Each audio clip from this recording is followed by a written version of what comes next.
up and up, it's magic. With the gang, we ball out, it can get tragic. All we got, we gon' let you have it. Stuck in my ways, think I need to change my habits. What would you do if you were me and didn't have it? Look in the mirror, now I'm feeling like a savage. Tell my son I love him, for him I'ma make it happen. Now my dreams reality, not going back to You say that you proud of me, I turn my back, you laughing. Now I hit the scene, they like lights, camera, action. Living in a dream, now my music, they be blasting. Step out, I'm a star, always in the latest fashion. Had to set the bar, try to catch me.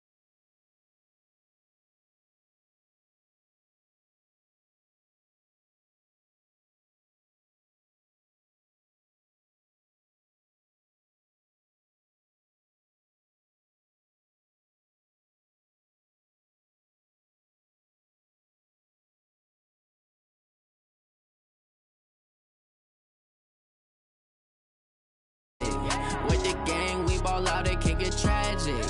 All we got, we gon' let you have it. Stuck in my ways, think I need to change my habits. What would you do if you were me and didn't have it? Look in the mirror, now I'm feeling like a savage. Tell my son I love him, for him I'ma make it happen. Now my dreams reality, not going back to You say that you proud of me, I turn my back, you laugh. Hey, how could you lie to my face? People claim that they be loyal, they be taking up space. See my broski lose his heart when he was fighting that case. Took so many yells, I'm not going back to those days. I'ma treat you how you treat me, do you like how it tastes? Shawty, use up, can't treat you like my ace. I got way too many problems to be worried, I'm straight. Me and Craig had to watch for the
I'ma get it by myself. Yeah. Feel like Ginger from Casino. Aces up my sleeve though. Right before I leave, I step like I'm Eno. Think I'm part Italian. Blame that on Gino. Smells like the medallion. The skin on cappuccino. I don't kiss and tell. Keep your distance from myself. Fettuccine with the snails in a 5-star hotel. And I wish he's well when they wish for me to fail. I might donate petty bills. They can't get it by themselves. That's why you treat my friend good, but not too good. I give them too much, then they don't need me. Yeah, I just ran a checkup on myself. Some days I just have to check up on myself. I'm so icy, got that GG on my belt. Thank the Lord for my people in my health. Lost a lot, but I came out with no else. Thank the Lord for my people in my health. And I'm fine as hell from my head down to my nails. My man tripping cause I got another cell. He still buy me YSL. I could get it by myself. These I could get it by myself. Get it by myself. These I could get it by myself. I'ma get it by myself. Yeah. I'ma get it either way. I don't even gotta say what I want when I want. They just put it on my plate. I could get it right away. Take you through my day to day. Wake and pray, make that play. Get some good at my place. There's some on the way. Cause my bros on the way. I got stones on my gold. I got loads in my safe. Had a 7-figure summer, so I'm putting on some weight. Set up, getting thick. so I put it on display. With this rhyme, I make a joke, everybody laughs. I know I'm funny, but I'm not that funny. Yeah, I just ran a checkup on myself. Some days I just have to check up on myself. I'm so icy, got that GG on my belt. Thank the Lord for my people and my health. Lost a lot, but I came out with no L's. Thank the Lord for my people and my health. And I'm fine as hell from my head down to my nails. My man tripping cause I got another cell. He still buy me YSL. I could get it by myself. These I could get it by myself. I could get it by myself. These I could get it by myself. I'ma get it by myself, yeah.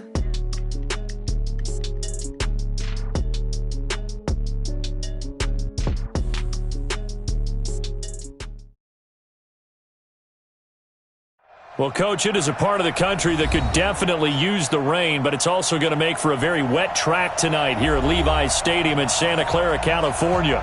The scene a few moments ago, here it is. It's unlike any other in sport as both teams made their way out of the tunnel. These folks are fired up as their guys are ready to do battle between the New England Patriots and the San Francisco 49ers.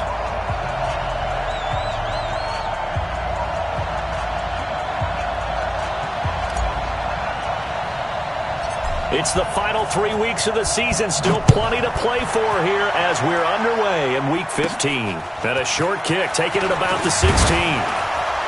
And they're going to start this drive in pretty good shape as they get it up past the 30. First and 10 at their own 33-yard line.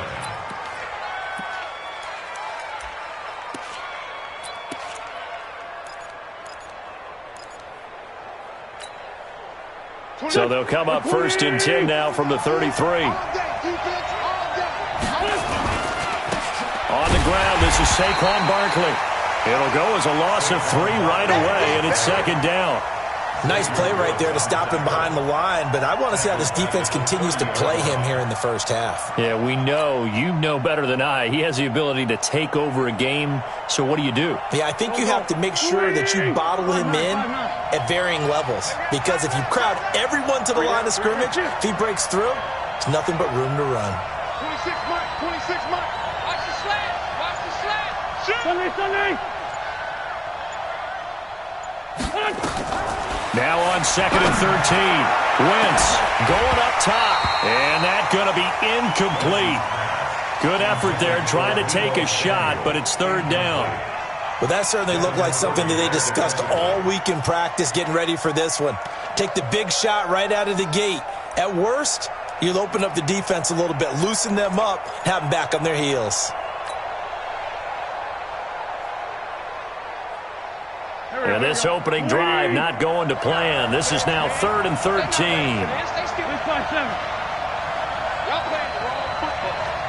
26 Mike. I'm coming after you. Hey, Wahoo!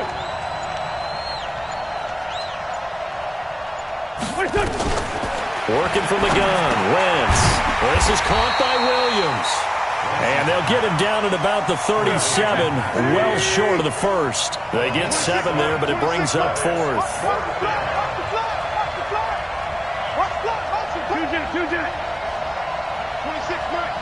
Mike. Heavy on the edges. Hey, Charlie. 26 Mike. Hey, watch the slant. They do go for it. It's Wentz.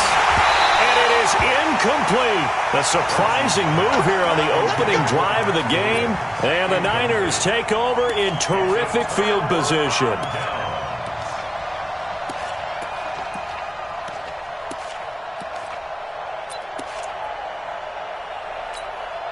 Wait, 20.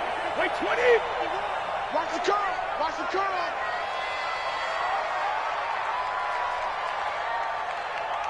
72. On first and 10, here's Brady. And this one caught by Delaney Walker. And he's going to get this inside the 30. The Niners have the first down on a gain of 11. I do believe we'll see a little bit more of this as this game progresses, because when you can have that type of a game in the middle of the defense, it hurts them in so many ways, because most teams like to be strong down the middle. And if you can sting them there, that opened things up for you on the outside as well. Right, that's where their big tight end, is so good, that middle third, the seam routes, the in routes. Yeah, you're right. Probably see more of that. Yeah, it takes a lot of courage and fortitude to go in the middle as well, and he's got it. The last run good for 2. Here's 2nd and 8. Let's pick it up. It's out of time, guys. Out of time. Let's get off the field. Let's get off the field. And he is met quickly in the backfield. Down he goes, folded like a lawn chair. The tally there, -2 yards, brings up 3rd down.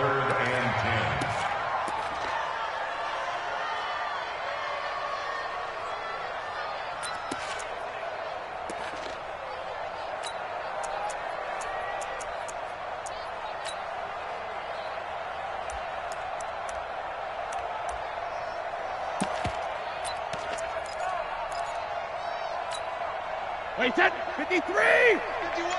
Come to my work. We want it. Come to my work. Throwing is Brady on 3rd down. And that is incomplete.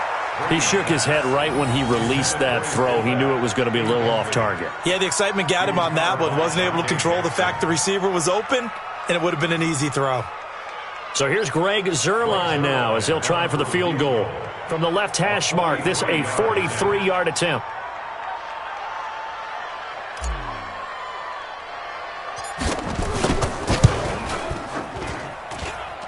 And that is not going to get there. Oh, he missed it short. It's no good, and this will remain a scoreless game. I tell you, it's not easy kicking field goals in the best of conditions. You add in a downpour like we're in right now, it makes it that much harder. And sure enough, they can't convert here.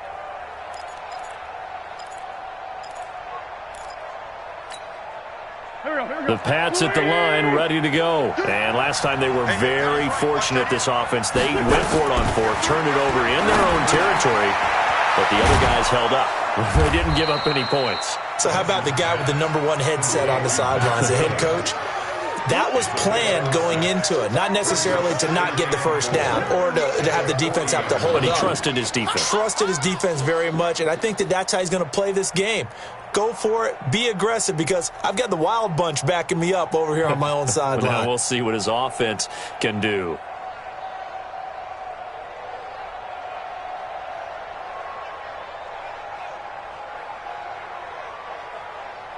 Six yards was the pickup on the last completion, so here's 2nd and 4. To throw, it's Wentz. He's got it to Williams.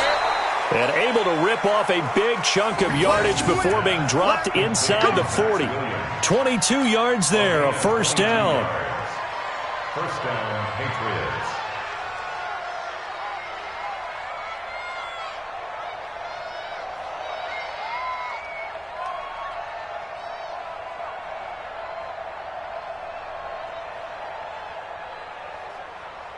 Go. So from inside Niner territory now, this is 1st and 10 at the 39-yard line. Switch it. Come here, switch it. Throwing is Wentz. Benjamin's got it. Takes this to the 32, maybe the 31. Defensively rallying to the ball after the nice move. 7 yards, the pickup on the pitch and catch. Brings up 2nd and 3 at the 31-yard line. Able to get 7 on that 1st down pass play. 2nd and 3. You gonna see me in your nightmare.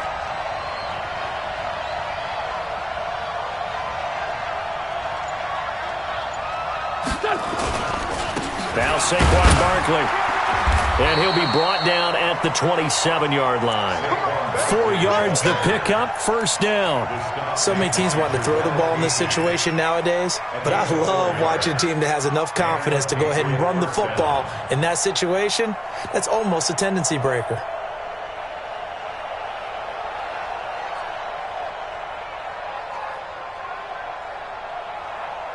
Here we go, pass. Waiting. I can't believe they let you play. I can't believe they even let you play.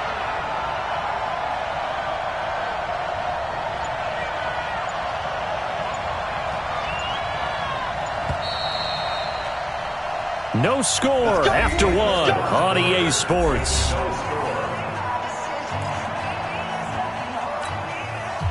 we go. 180!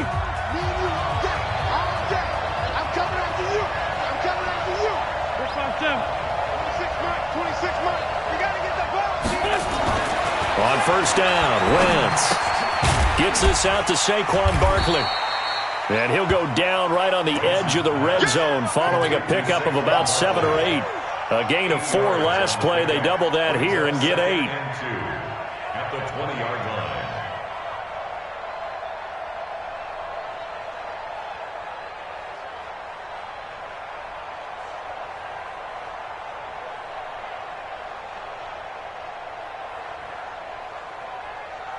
Facing a 2nd and 2 after that last catch, good for 8 yards.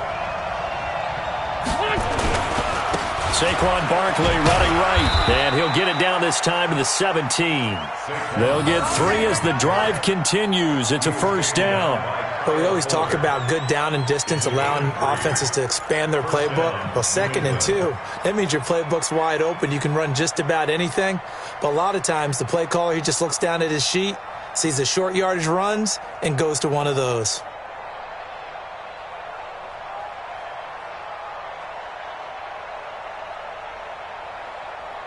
Go. 180! Let's go, defense. Trey 15. On first and 10, here's Wentz. And he's going to go down. He's sacked back at the 24. Don't need it all back at once, but you figure they're going to need something here. 17 yards to go on 2nd down. Kill. Hey, turn it up.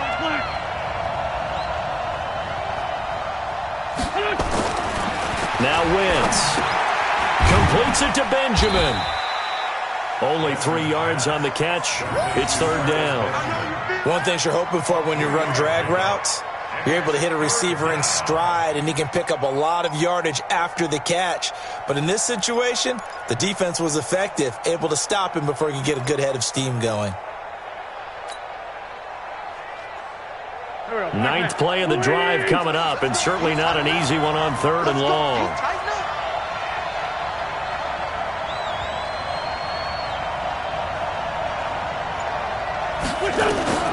From the gun, it's Wentz. And he's going to go down. They sack him back right around the 30. Tahir Whitehead racking up sack number 12 for him on the year. Man, he got in there so quickly, Charles. What could the offense have done to adjust and account for that? But what you're hoping is that you figure out and you see and get a clue that maybe there's going to be some pressure coming at you, and you change the blocking schemes. Maybe you go to max protection. The biggest one is maybe you bring your running back in to try and keep you clean. But in that case, that didn't happen. 0 accountability, and a sack resulted. They'll try the field goal now with Graham Gano. And this will be a 45-yard attempt. And I think Gano missed it. He did. He missed it off to the right. No good. And this will remain a scoreless game. Always disappointing when you miss a field goal, but when you're playing against a defense this good, you and I both know that's a crucial miss because you can't afford to leave any points out there. You've got to take them when you can.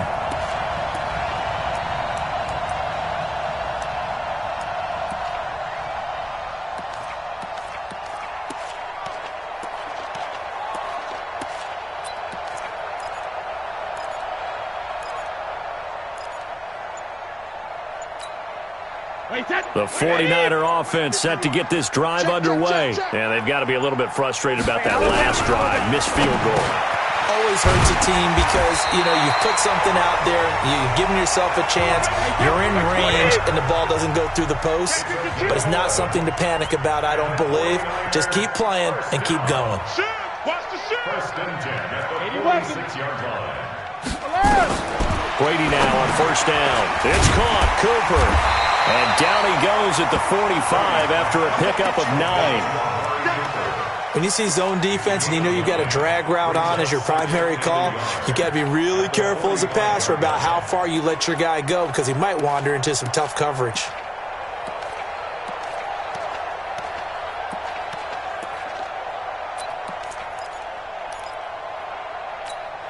Wait, That last catch short of the marker by just a yard leaves him with a very manageable 2nd and 1. Throwing now is Brady. Carson with a catch out of the backfield. And he'll go down shy of the 40 at the 41. 4 yards the pickup, 1st down.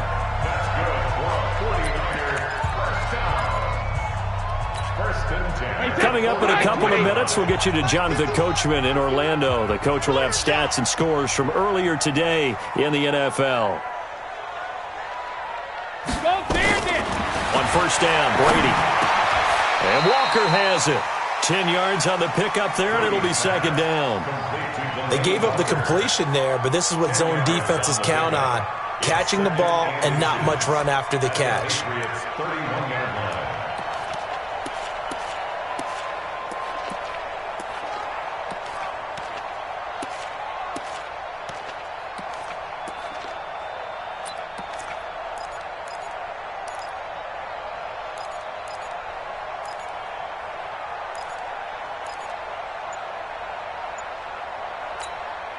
Still a few inches short of a 1st down as they come up now on 2nd down. Again, it's Brady.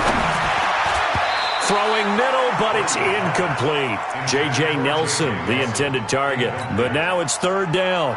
Defensively, Charles, they continue to really limit this offense as far as yardage goes. Yeah, you're exactly right. They've been assignment sound, staying in their lanes, keeping proper leverage, and communicating well, too. Now the Patriots going to use one of their timeouts as they'll talk it over here before what will be an important 3rd down.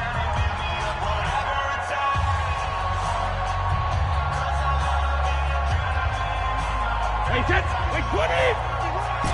Hey, check it! Mike 51, Mike. Hey, Team 6! Team 6! Here I come. 51 to Mike, boy, 51. Alpha! Again, they'll throw with Brady. It's caught. Nelson. And he's going to get the 1st down as they bring him down at the 23. He's got his first catch here before halftime, and it goes for a 1st down. 1st and 10 at the 23-yard line. Could we get a touchdown in this first half after all? It's 1st and 10. They run it with Carson, and he's going to lose yardage and be backed up to the 25. The 49ers now going to use the first of their timeouts as they get the stoppage with just under 50 seconds remaining in half number 1.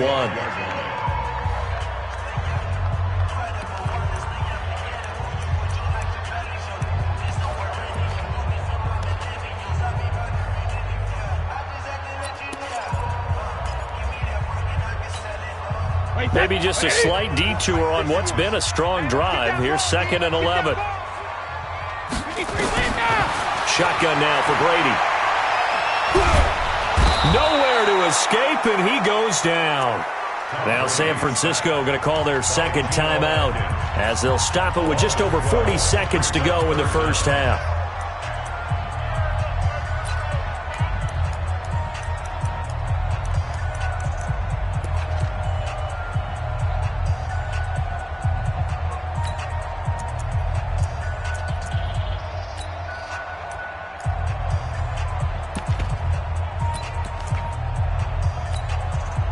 Need something from deep in the bag of tricks here after 1st and 2nd down went backwards. It's 3rd and very long.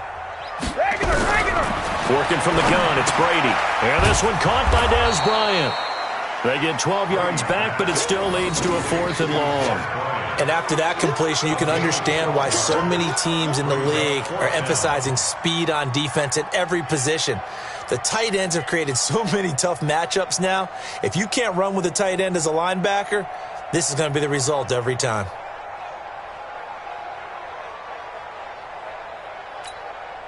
And for the 2nd time tonight, this field goal unit comes out here. Now the Patriots will use the 2nd of their timeouts as they'll stop it with 13 seconds to play in half number 1. And for the 2nd time tonight, this field goal unit comes out here. From the left hash mark, this a 43-yard attempt. And Zerline pulled it. Zerline pulled it. It's no good. Wide left. And this will remain a scoreless game. So without making excuses, you have to figure that this rain has had an impact now on both of his missed field goals. It's one of those situations really difficult to practice for and tough to prepare yourself against. It's just a whole different animal kicking in the rain, and we've really seen him struggle. The Pats at the line, ready to go. Time here for likely one play, and then these two teams will head to the locker room all even. And you know the play caller's just feeling it right now. Let's go ahead and go for this one. A big shot down. No. Guarantee the head coach is like, don't get crazy. Take the knee. Let's get out of here. Tie game. We'll just start all over. And with just 4 seconds left in this first half, a timeout call.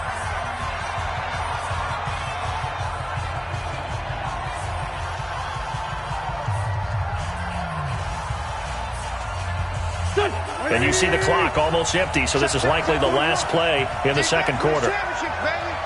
Take four.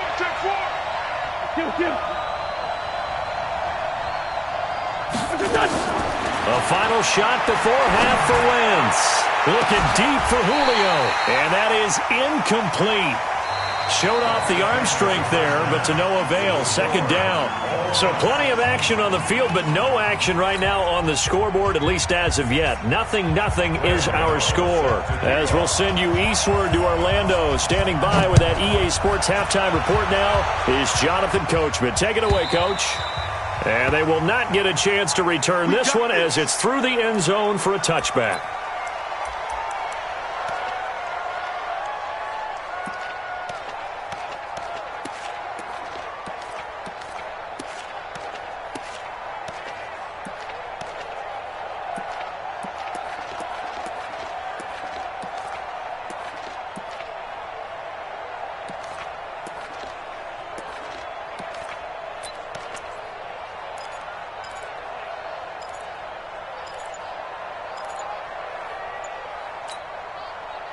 The San Francisco offense ready to start their next drive. And we thought this game had the potential to be tight, maybe not this tight, scoreless as we start the third quarter. And I love the way you use the word tight. I'm going to take it a little bit different direction here because it's not just tight on the scoreboard. I think both offenses have been tight in how they've played this game. No one's been loose. No one's been free. They've got to find a way to make some plays, and I don't think you do it if you're really tight in everything that you're doing in the game. He'll get a dozen there, and it's a first down, 49ers. One of the advantages of zone defense, as I remember it, is being able to see the play develop in front of you. One of the disadvantages, when they find those levels where they can hit you with it, sometimes behind the corner and in front of the safety, it makes it tough to defend. Easy.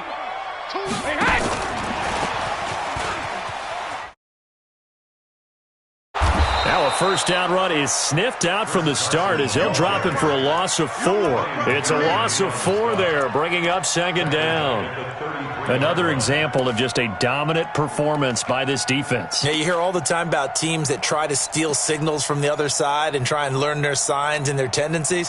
It's almost like they got the answers to the exam the night before and were well prepared for this final. Throwing on second and 14. Brady. And that's going to be incomplete. A lot of contact, no call, and it's third down. Didn't have a receiver open downfield, and as it turned out, couldn't even find his outlet man because of the coverage. It was way too tight, unable to find anyone open.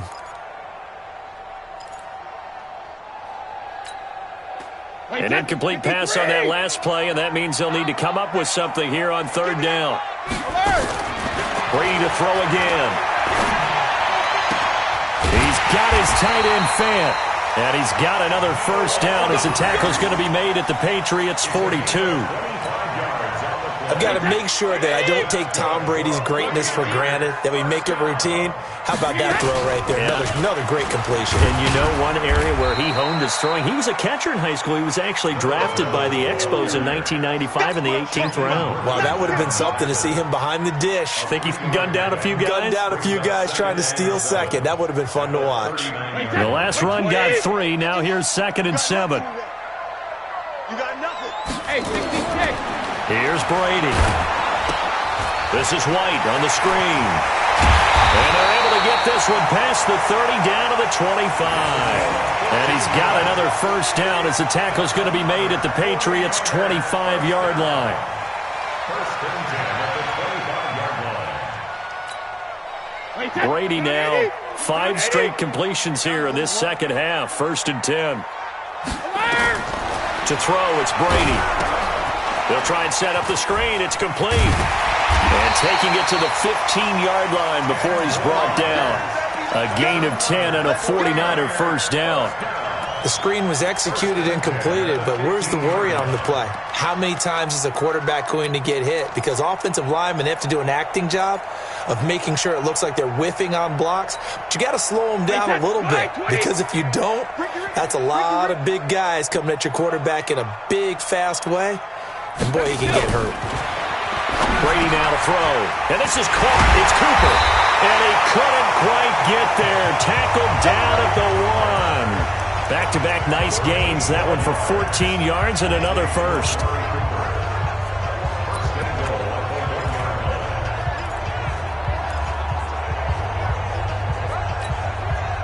They come out here in the eye. Might we see our first touchdown of the game? Here's 1st and goal.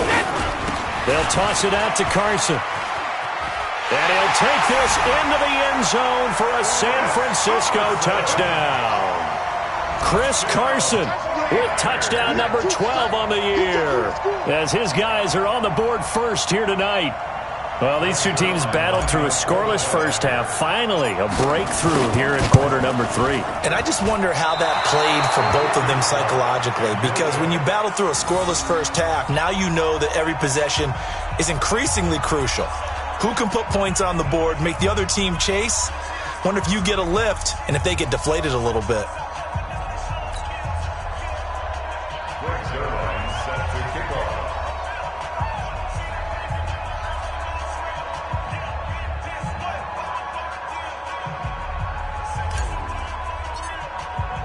Now he's back out there to boom this one away, maybe with some frustration after the PAT miss. That'll be taken in the end zone. And no run back here. This will be a touchback, and it comes out to the 25-yard line.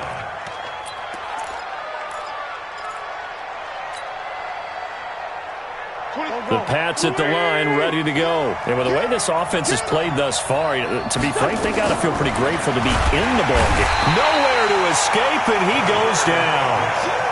Tahir Whitehead, he's the culprit, and that is now his 13th sack of the season as his great year continues.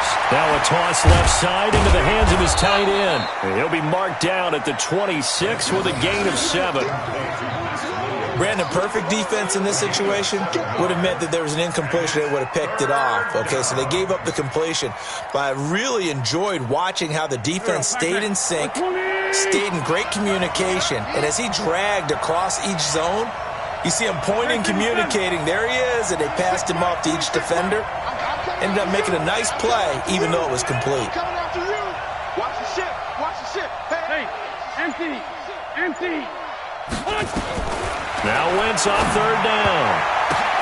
Now that'll be tipped and intercepted. Quincy Wilson with the INT. And he's going to get this one to the 23-yard line. Well, there definitely was some juice on that pass. And while tight ends don't always have the same reputation for hands as wide receivers do, in this case, that ball was expected to be caught. Stop your whining. On 1st down, it's Carson, and able to get about 3 as he's taken down right at the 20. Tough first half for him, unable to put up the numbers he's used to producing. But with a guy like him, you and I both know it just takes a couple of explosive touches for him to make an impact on this game and on the stat sheet as well.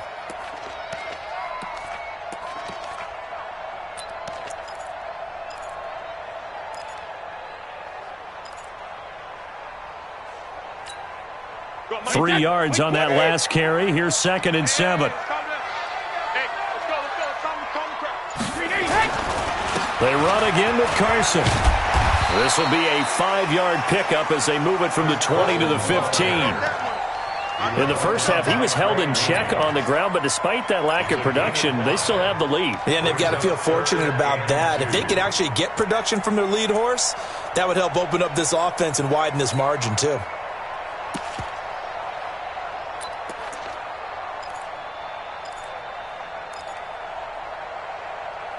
1 quarter remains here on a Sunday night. We'll return with more after this. This is the NFL, and it's on EA Sports. The Niners on 3rd down. They've hit 2 for 4 thus far. This time they face a 3rd and 2. This is Carson. And he will have the first down before he's tackled at the 12. Only 3 there on the pickup, but that's enough to move the chains. Hasn't had his best game running the football here tonight, but, hey, that's a critical spot right there to convert on 3rd down, and he did it. And the lights are shining just a little bit brighter right now, aren't they? You remember the beginning of the game? If he gets this first down, everybody's happy. That's cool. But here, that was critical, and it really energizes him. Bryant has it, and he's going to take it in. Touchdown, San Francisco. Dez Bryant, his 3rd touchdown now on the year. And the Niners take advantage of field position on the turnover to cash this one in.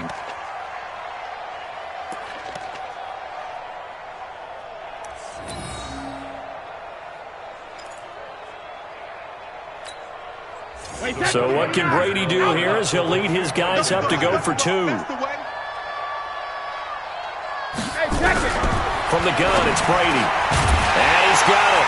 So the 2-point conversion is good, and they add on to their 4th quarter lead. 14, Patriots nothing. Greg Zerline set to kickoff. Now after the touchdown, it's Zerline. He'll kick it away.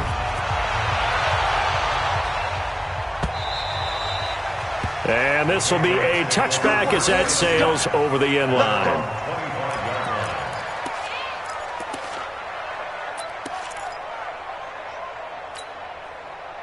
The Pats at the line, ready to go. And you're still in this game. I mean, yeah, you haven't scored. Offense obviously has struggled, but you're only 2 scores down, so all hope not lost. Not at all, because we were talking about the NFL, and teams can score fast in this league. Quick strikes, you're right back in it. You're exactly right. Keeping hope alive. Brings up 2nd and 8 at the 27-yard line.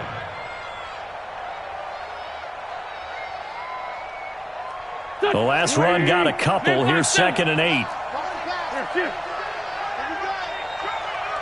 26 Mike, 26 Mike. All day, baby, all day, all day, all day. 26 Mike, 26 Mike. I'm going to come back to you. I'm going to come back to you. Now Wentz. And that'll be incomplete. The intended target, Saquon Barkley. And that takes us from 2nd to 3rd down. Before the game, they were running the route tree about as efficiently and effectively as we could have possibly imagined, but sometimes the passes just go awry. Yeah, let's face it. When you're running the route tree in pregame, you don't have defenders breathing down your neck.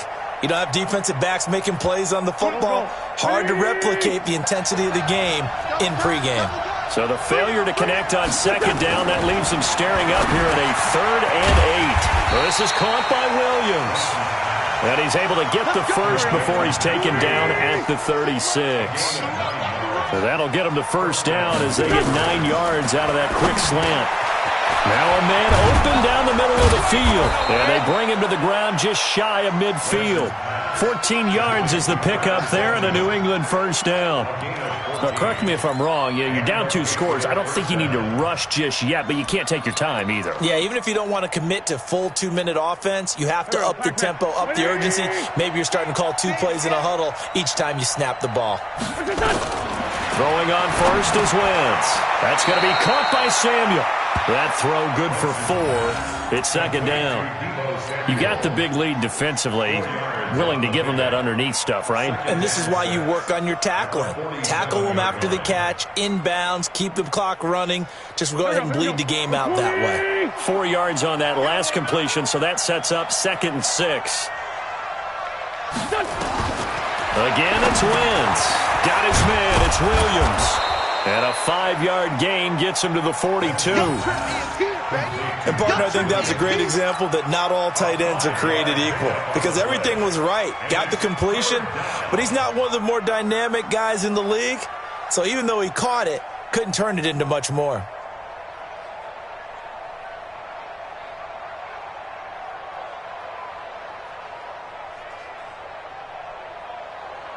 New England on third down. They've only converted once in 4 tries. They need just a yard here. It's 3rd and 1. Throwing is Wentz. Now the 2 men come together, and it's incomplete. Excellent work defensively. Brings up 4th down. Well, he'd been targeted quite a bit on this drive, and finally I think the guys on the defensive side, they said no more. They slapped the double coverage on him, made it very tough for him to get the ball. All right, they're going to try and keep hope alive here on 4th down. They're going for it. They'll go for it. It's Wentz. He's got it to Williams. And he's able to get the first before he's taken down at the 36. Now the Patriots going to use one of their timeouts. It's just their first. They'll be down to 2 remaining as we step aside here in the 4th quarter. Here we go.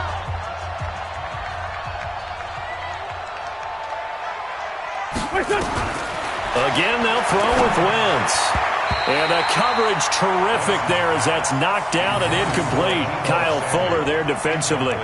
It's always a battle. Who's going to win on 1st down, the offense or the defense? Let's face it, if you've got the ball, 4 yards or more on 1st down is what you're aiming for. They tried to throw for it there. Nice effort to knock that one away and bring up 2nd down. Back to the air on 2nd down. Wentz. Nowhere to escape, and he goes down. Tahir Whitehead in there to get him. Sack number 14 for him on the year.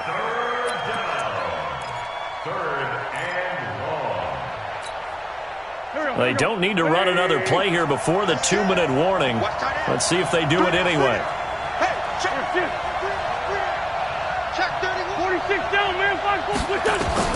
On 3rd and long, it's Wentz. Down under 2 minutes to go in this football game.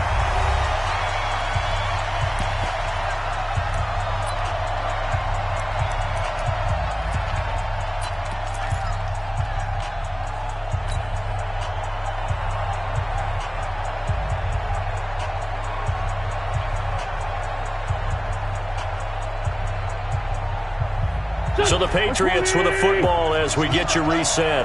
They come up on a 4th down situation with things not looking particularly rosy. Wentz to throw for it on 4th. And he's going to be taken down here. Back across midfield, 3 yards away from midfield at the 47. They had to go for it with such little time remaining. And it'll be a turnover on downs. Wait, 20. Go. Double time. They'll run on 1st down. Carson, and they'll get this just to the 47, 1-yard gain. And now we're going to get a timeout defensively. So another stop, 1:50 left in the football game.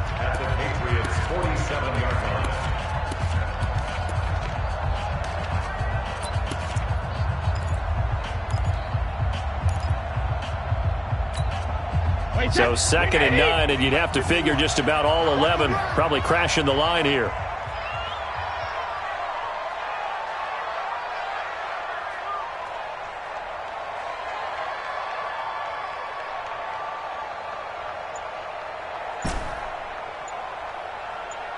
Check it, reload. 50. Brady going to throw here. That'll be taken in there by Kenny Galladay. And he's going to get this one down to the edge of the red zone. That'll wind up a gain of 27 on the catch and run. Quarterbacks love slant routes because the receivers are breaking right into their line of vision, and receivers love them as well because they're getting the ball on the move and able to catch it and try and get upfield and gain additional yardage. Not totally home free yet, but it's looking good as they come up 1st and 10. Now Brady. That's complete into the hands of Carson. It's a gain of 5 on the play, and that'll make this a 2nd down. Now that's the type of play that gives you a chance to win. Nothing forced downfield where you don't have a guy open. Swing it out to the back, on maybe even check it down, whatever you want to call it. Gain of 5. You're just trying to get 4 on 1st down. They're ahead of the chains now. 2nd and 5 after the 5-yard completion on 1st down. Here we go again. Here's Brady to throw. And this one incomplete. Too much contact to hold on to that one, and it's third down. Once you get into the red zone and the safeties have less ground to cover, you'd better be quick with your delivery. Not much space to get a ball in there. Yeah, when that field shrinks with those safeties, it's almost like there's a couple extra defenders out there, right? It certainly is. They end up taking up extra space just because there's not enough space for receivers to run through. That catch, by the way, number 505 of his career, and that ties him with a couple of other tight ends for the pass, Frank Wycheck and Dallas Clark. And those guys were excellent players, but how about what we're seeing right now? 505 and rising. What a nice career he's put together. Well, they probably don't need to run a play here, but you wonder if they're going to be able to resist on first and goal. Now it's Carson. And he gets halfway there from the 6 to the 3 on a gain of 3. Now San Francisco going to call their second timeout. That'll leave them with just one remaining in this fourth quarter of play.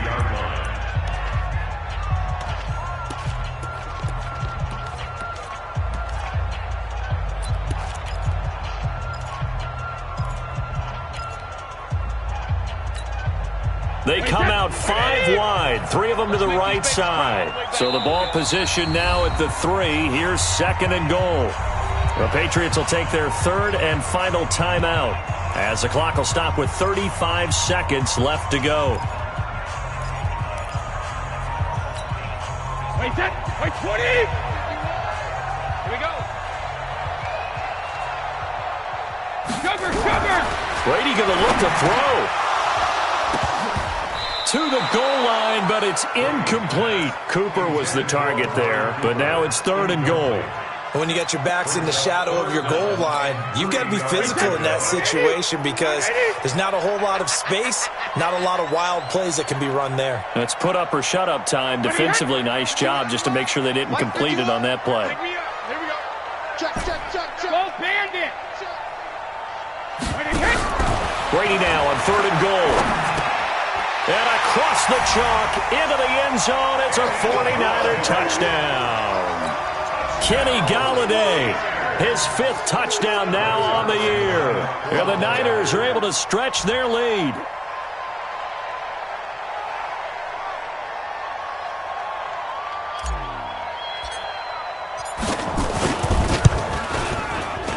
And it's no good on the PAT, so they can't add on here.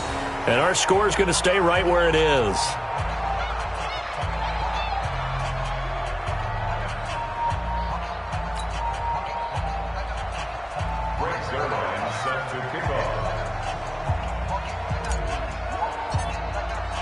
So with the missed PAT in his rearview mirror, he goes back out to kick this one off. And that drives coaches insane, doesn't it? When they see that happen, it just doesn't feel right, does it? Plus, you're giving up yardage.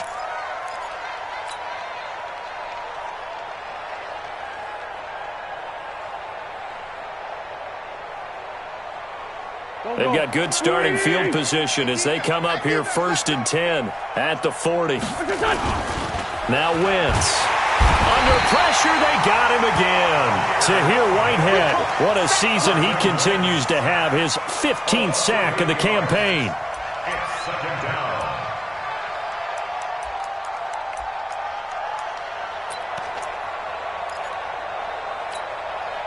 Pass protection has been a problem all night long as they come up facing second and a bundle. Oh, that one sailed a bit, but the catch is still made. So the victory here for San Francisco, and this was truly a total team effort, Charles, on both sides of the ball. Well, they absolutely pitched a shutout, so it can't get much better than that, right? The defense led the way, but the offense did their part as well. They moved the ball up and down the field, so you've got to like what you saw. What do they call that? A total team effort? I think when it's time to hand out game balls, guys from both sides will end up getting one. So for the Niners, they remain in the hunt for a first-round bye as they move to 11-3 on the year. And they'll get another home date next week as the Eagles will come to town. Meanwhile, for the Patriots, they drop their 10th game now to fall to 4-10. And they'll try to get back on track next week as they head up to Orchard Park to take on the Buffalo Bills. Thanks for tuning in, everybody. Alongside Charles Davis, we thank our entire crew. I'm Brandon Gaudin. This is the NFL on EA Sports.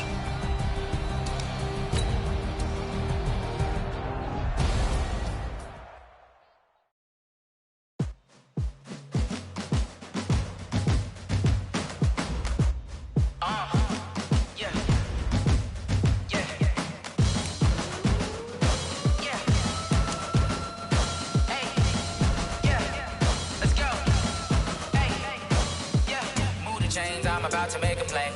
Move the chains, tell them get about the way. Move the chains, I'm about to win the game. Move the chains, baby, tell them move the chains. I score up in the end zone, do my dance all on a hater. A mover and a shaker, you a novice, I'm a player. I'm from DC, but I'm running through and sacking like a raider. 2 chains on my neck, one for now and one for later. If we don't play fair, baby, we play for keeps. You can pass me up, this is not a bye week. I'm looking for a trophy competition, looking steep. Yeah, I'm training, I've been focused, I've been bombing from the deep. I'm like, move the chains, I'm about to make a play.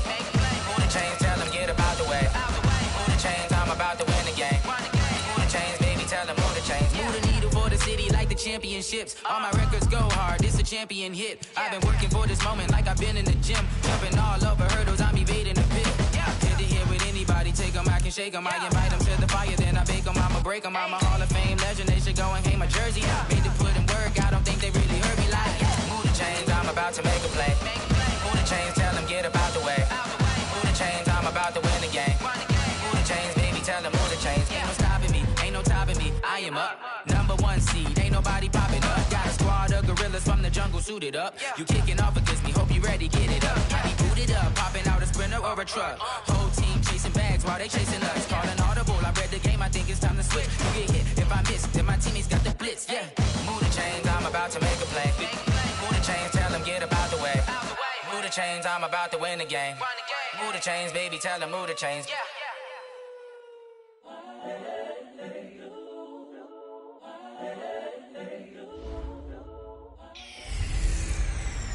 Mixin', fixin' for another big game. It's the coach. This is the...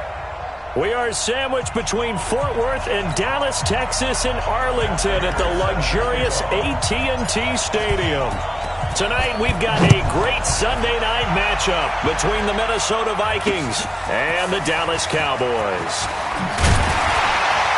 And he'll get across the 20 before he's brought down at about the 23-yard line. So here are the Cowboys now ready to go on offense for the first time. They will be led out by their second-year quarterback, the third QB taken in 2018, Sam Darnold.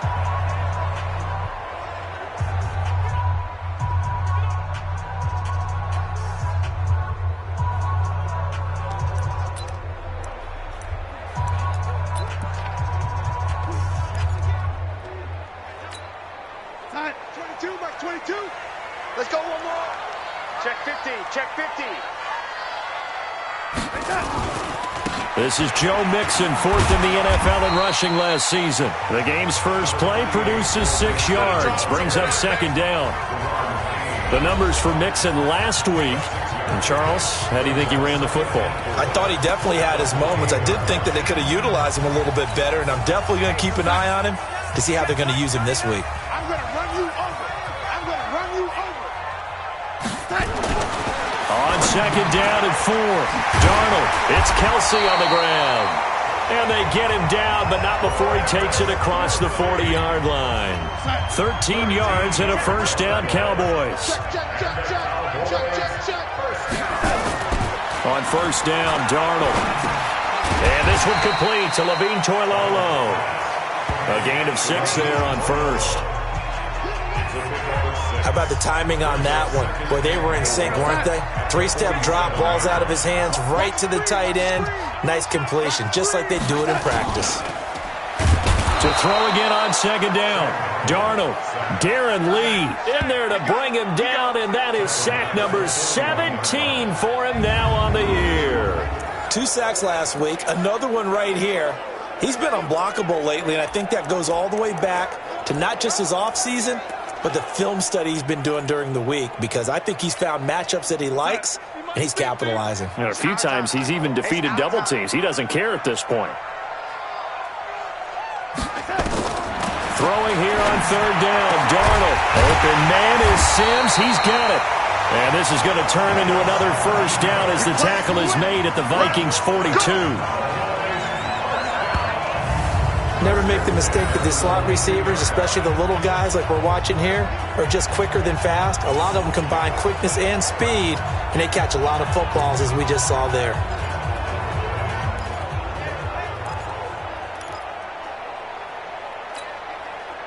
From Viking territory now, they'll come up 1st and 10 at the 42-yard line. Now Darnold. He hits his target. It's the tight end, Toilolo. And he'll go down shy of the 40 at the 41. The offensive starters now for the Cowboys. And the play of this offensive line is going to be so important in this game because we saw the sack a minute or so ago. They've got to be able to give their guy time to throw. That means communication and being physical is vital. Otherwise, this could be a long game. They only got a yard out of that last completion, and that makes this 2nd and 9.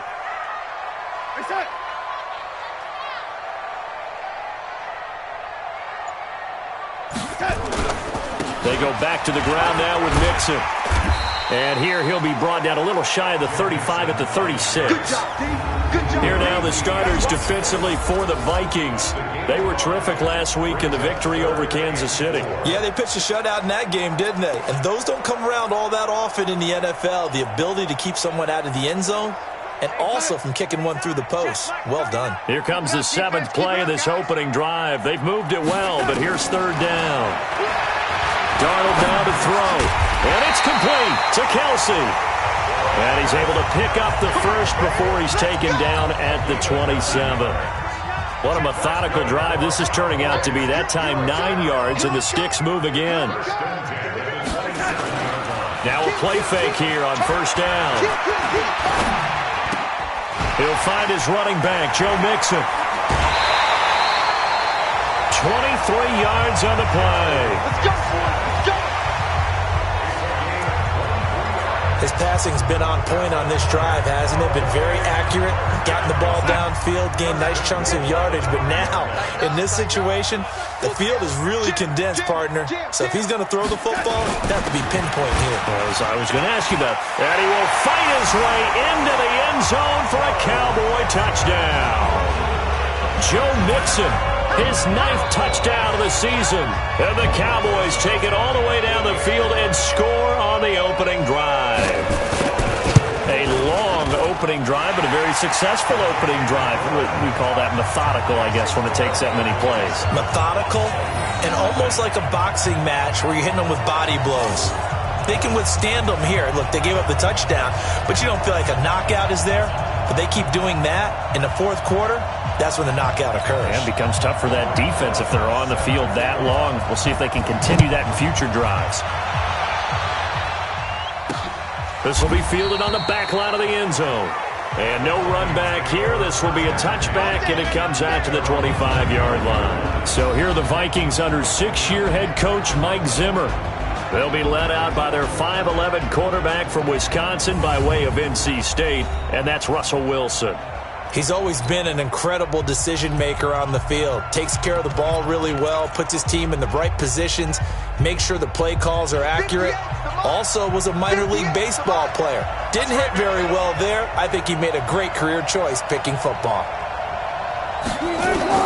On 1st and 10, it's Wilson. And he slings one that's incomplete. The intended receiver was Jakeem Grant, but it's going to be 2nd down. Charles, already trailing by touchdown early. This offense, how imperative is it for them to get points out of this drive? Well, they feel like they have to go ahead and match because of what was already on the board against their defense. But I think even more so, you just want to avoid 3 and outs. You want to be able to stay on the field for a little while, let your defense catch their breath a little bit, even if you don't score any points. And up to the 35 before they're able to knock him down. 10 yards, and it's good for a Viking 1st down. Now, Charles, what's the mindset here offensively? You gave up the touchdown pretty quickly. Would it have changed if you had gotten a stop and it would be 0-0 right now, or no? I wouldn't think so. I think in most cases, just down a touchdown, you know, I mean, we're just getting started here. It should be a long way to go.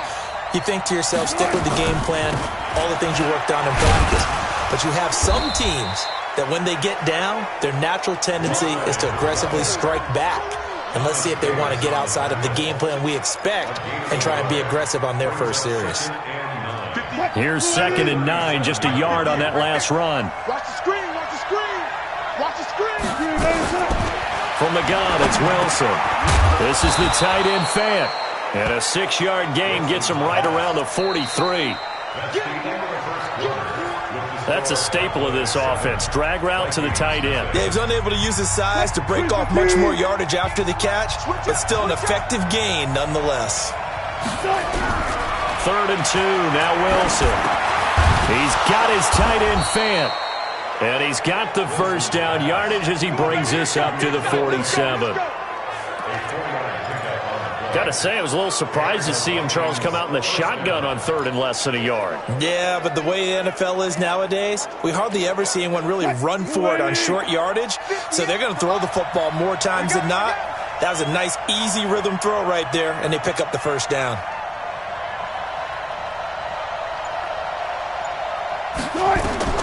Throwing now, Wilson on first down. This is White on the screen. And he got blown up, losing yardage on the play back at the 44. That'll set him back with a loss of 3 on the play. And it'll bring up a 2nd and 13. You know what the key to a good screen pass is, don't you? Bet you're going to tell me. Good blocking? Well, good blocking eventually. But first is good acting. You want to let the defenders go past you, leak out to whichever side or even in the middle where you want to set up the screen, and then you do your blocking. How about the read, though, by the defensive guys? They weren't fooled at all and actually ran with the lineman to where the play was and smothered it for a loss of yardage. Nowhere to escape, and he goes down. Carl Lawson in there to get him, and that is sack number 6 now for him on the year. Well, they were coming out of the 4-3 defense.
Pressure coming off that right side from the DN.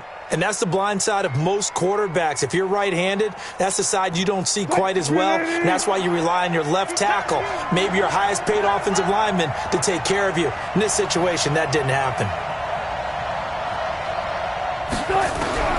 3rd and long, it's Wilson. And this one caught by Delaney Walker. And he'll be brought down just shy of midfield at the 49-yard line.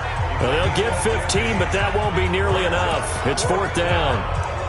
I don't know how many times, not just in my playing career, but you and I working together, Have we ever heard a coach say, I just don't have that play on my call sheet? And that's really what we had here. That was a big hole they were trying to get out of. Yeah, big gain, still a ways to go, though. Oh, a big decision here early. Look at this. They're going to go for it on their own side of the field. They'll indeed go for it with Wilson. That's to his running back, complete. And past the 35, he'll be dropped a yard or two shy of the 30. Fourth down, no problem. 19 yards that time, but now it's 1st and 10. Good route, good pickup for first down yardage, and that is a tough one to cover, the angle route, because a running back getting out of the backfield, if you're trying to cover that, especially if you're in the linebacker spot and you're seeing this play develop, he heads out towards the flat first, and that often gets you to overcommit running in that direction. Then he cuts back up inside you into the middle of the field. That's what we just saw there for a nice pickup. A little bit of space there for the first down run, as that's going to get him about 5 yards. 5 yards on the carry. Good pickup on first down. I call that play a success. A nice inside run sets up a very manageable second down. A very solid gain on that play. The first down run got 5. Here's 2nd and 5. I'll go special. I'll go special. Now it's Wilson. And his throw is incomplete. One of his main targets, Delaney Walker, the intended receiver. And now it's 3rd down. That pass just a little bit off. It looked like maybe he tried to force it in there. Game speed, always different, no matter what you do in practice. Can't simulate it, right? So your decision-making, everything has to be a little bit quicker.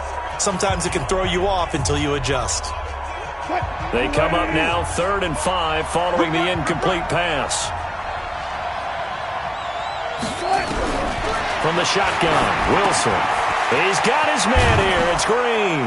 And down inside the 15, shy of the 10. And he's going to have another first down here as the tackle's made at the Cowboys' 12-yard line.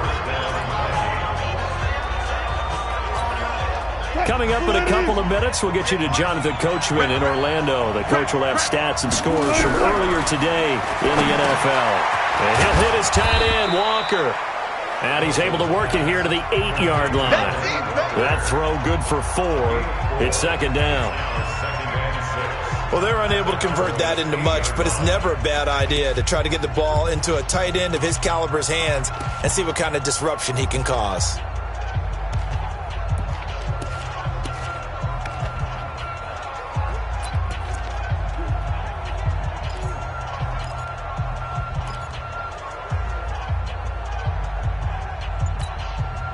Four yards on that last completion, so that sets up 2nd and 6. Again, Wilson finding Green complete. 4 yards on the completion, and it sets up a 3rd down. And forget about the run to set up the pass. They're just coming out throwing. Forget trying to set anything up. They feel like they have the advantage. They feel like they have the matchups, and they're just attacking right now. Yep, going to the air on the opening drive. Let's go, D. Man left, man left. We got 4. We got 4.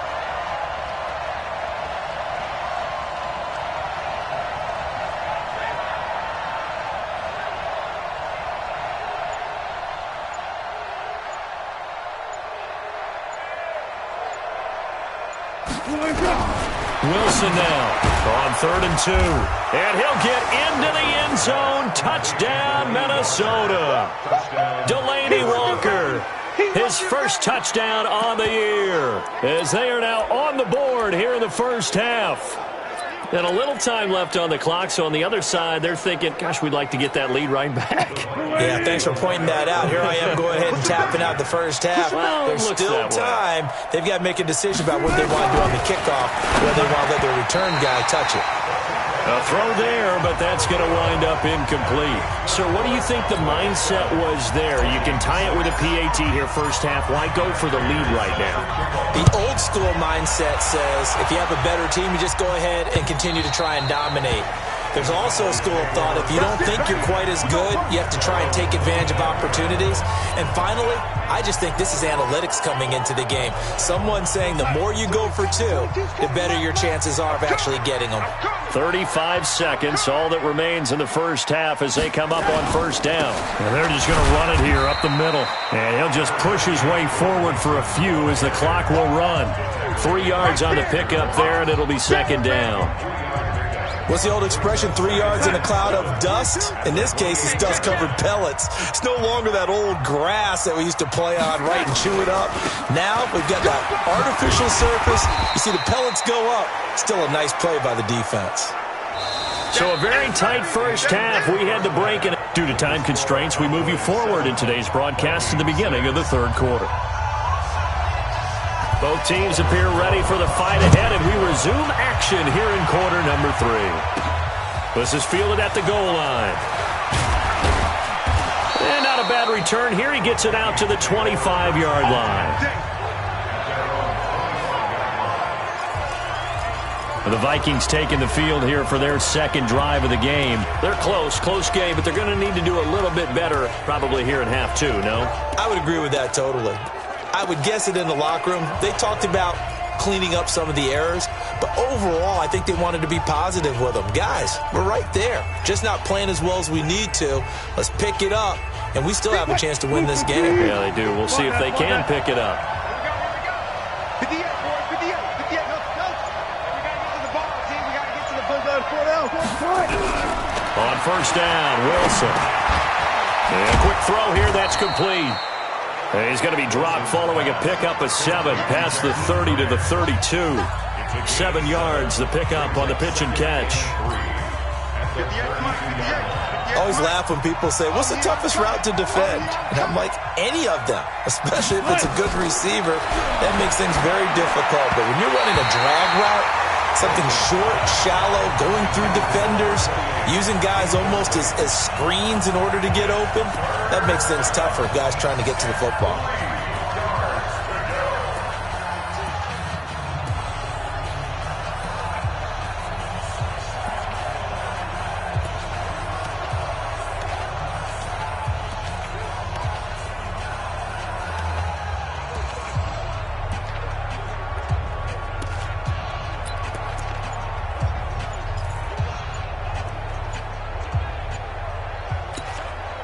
So the incomplete pass on the last play, and that leads us to a 3rd and 3. And the play clock becoming an issue, so Mike Zimmer's forced to call a timeout. It's just their first, so 2 remaining as they burn one here in this third quarter. An incomplete pass on that last play, and that means they'll need to come up with something here on 3rd down.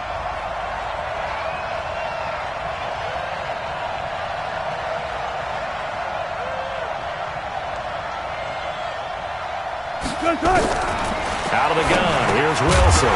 And that is incomplete. Oh, he had a defender right there with him to force that to the ground. And 4th down now coming up. We're into the second half now, and this is an offense that continues to struggle to sustain a drive. Looks like they're just totally out of sync, whether they're running the ball, passing the ball like we saw there. I don't know, the rhythm seems off. Now the offense is not leaving the field. They're going to stay out and go for it on 4th and 3. Here we go on 4th with Wilson. And he locates Walker, complete. And he'll be tackled right on the chalk of the 45. 12 yards there, first down Vikings. We always hear about guys wanting to make plays that quiet a crowd. Yeah. After that one. Here in the third quarter, they were hoping to get the stop, get the football back. Not the case. What a completion on a 4th down play. They give him 4 yards there. It'll be 2nd and 6. I call that play a success. A nice inside run sets up a very manageable 2nd down. A very solid gain on that play. From just shy of midfield, Wilson. He's got his big tight end, Fant. And they get to him after a gain of 6 to the 46. 6 yards is the pickup, and that'll lead to a 3rd down. Let's just break this down and make it pretty simple. Key to the drag route, letting the play develop, finding the hole in the defense, and giving your athlete, yes, athlete, a chance to make something happen once he has the ball in his hands. Quick hitter here, it's complete. And he's going to have the first down at about the 38. And that one was a lot of fun right there because that was the game within the game. 3rd and short, blitz was on. What's the key for the quarterback? Get out of your hands in a hurry. And that was a quick little completion. Got the job done for a first down. And he'll go down here at the 35-yard line. The completion good for 3, and it's 2nd down. That first down completion only netted him 3. 2nd and 7. On 2nd down, here's a run with Mack. And he is met at the line of scrimmage, and he goes down right there. No gain on the play, and it's going to bring up a 3rd down. Nice job there defensively to clamp down because really they've been on their heels this drive. Agreed, and they really needed that one for confidence, just to feel a little bit better. But I don't know if I would be daunted by them stopping me on one run. This drive has gone pretty well. I could come right back at them. On 3rd down, Wilson finds his big tight end, Mo Alley Cox. And a good tackle there right around the 30. Stops him short of the first down.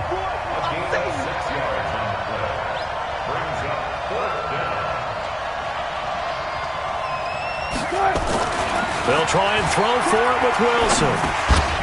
Hits his target, the tight end, Mo Alley Cox. And he's able to pick up the first down here before he goes down at the 26.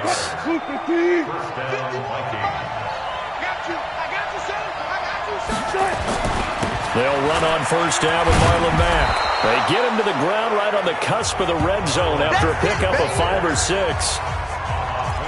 That's a strong pickup right there on first down. And as this drive goes on, we're seeing an offensive line and running game imposing its will.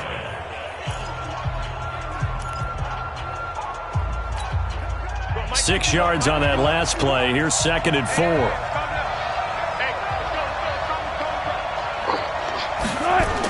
They go right back to Mack.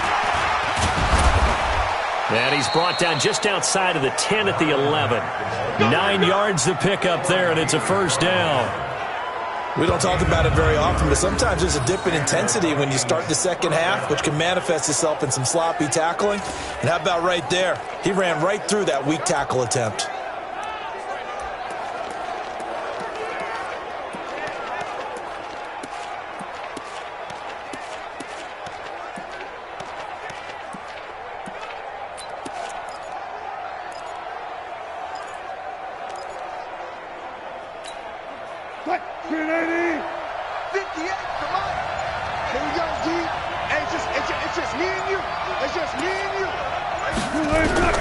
They'll throw on first down with Wilson. He's got Green. And he'll be brought down this time at the 5-yard line. A gain of 6 there on first.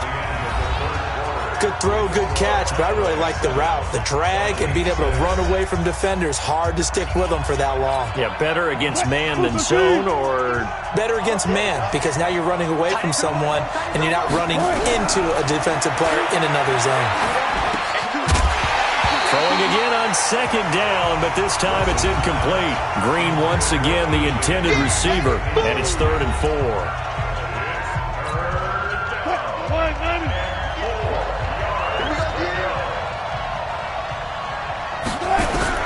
Operating from the gun, Wilson, and he will score. Touchdown, Vikings. A.J. Green, his 5th touchdown now on the year.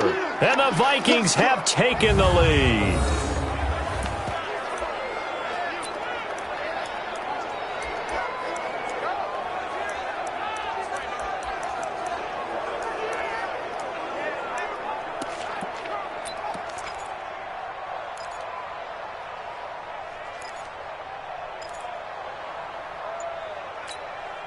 So now here are the Vikings faced with a big 2-point conversion attempt.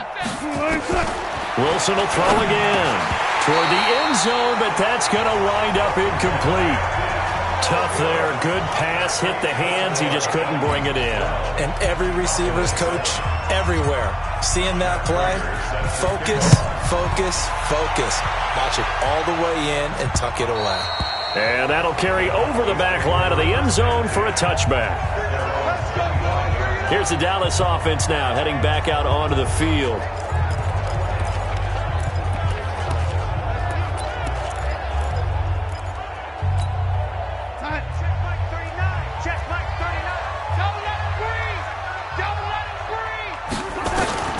On 1st and 10, Darnold nowhere to escape, and he goes down. Brooks Reed racking up sack number 12 for him on the year. Now, we talk about players blitzing all the time. I often laugh and sometimes call it just straight-ahead pursuit.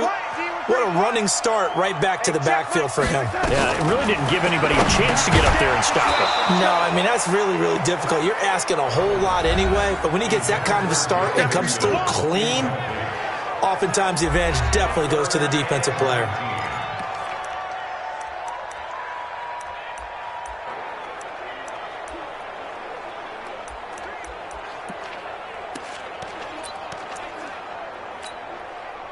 An incomplete pass on that last play, and that means they'll need to come up with something here on 3rd down. Darnold from the gun. Complete. The tight end, Kelsey. The completion good for only 6, and that'll bring up 4th. One thing I think that's safe to say defensively, the tackling's been really good.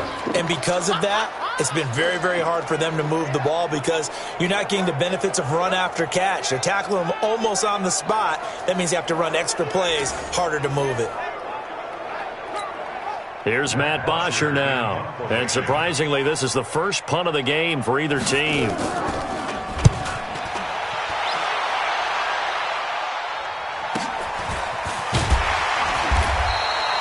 That'll go as a 46-yard punt with a return of 7. And the Vikings will take over here 1st and 10. So here are the Vikings to take over. They've won 2 straight, and they lead this one as well as they come up on 1st and 10. So from the 39 now, they'll come up on a 1st and 10.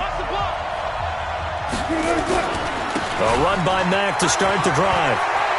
He's got a 1st down and then some at midfield. That one good for 33 and a 1st. Well, it is our business to analyze what we saw out there, and on that play, I saw a defense staying in base, not taking a chance, not blitzing, in a situation where they absolutely need the football back. That's either a case of overthinking it or not thinking it through. If you do blitz, do you have to be careful about where you're coming from, or are you just coming from all angles? You have to be careful about where you're coming from, obviously, but at this stage, you have to take a few chances as well. Give him 3 on 1st down. It'll set up a 2nd and 7. Offensively with the lead, you want to run the ball, keep the clock going, but you also want to still kind of be in attack mode too, right? So how do you do that and not come back on your heels? Yeah, think about all the practices we've watched where they have that tempo period to go over things just like this, where they describe the scenario, tell you what they're looking for, and make sure that they're still attacking, yet at the same time not going so fast as to leave too much time on the clock. Only 3 yards on the catch. It's 3rd down. From the gun on 3rd down, Wilson. And Walker has it. And he picks up the 1st down yardage as he takes this one down to the 15. They call his number again. It's his 6th catch and a 1st down. He's been the go-to guy. They needed a big play there on 3rd down. Went his way. It worked out. Doesn't matter whether they've scouted it or that they think he's going to get the ball. He has a knack for finding his way open and completing the connection.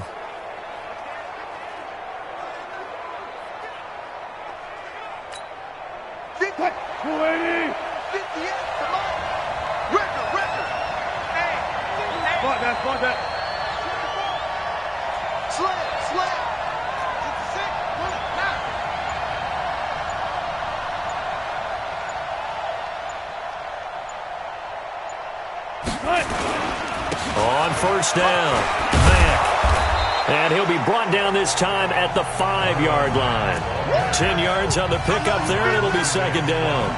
I have to chuckle to myself a little bit, Brandon, because right now I could be in that huddle with that offensive line. I know exactly what they're saying. If you call a pass play here, we're going to call timeout. Run the football. We've got control of this thing. Get him behind us and let's go. Their time to shine.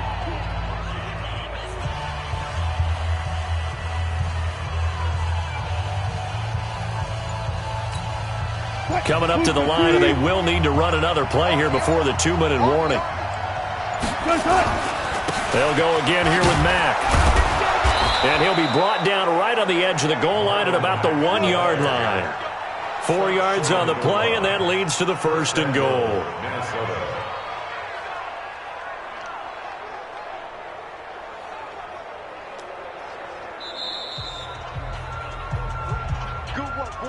Fourth quarter, down to the final 2 minutes, and we've got a 1-score game.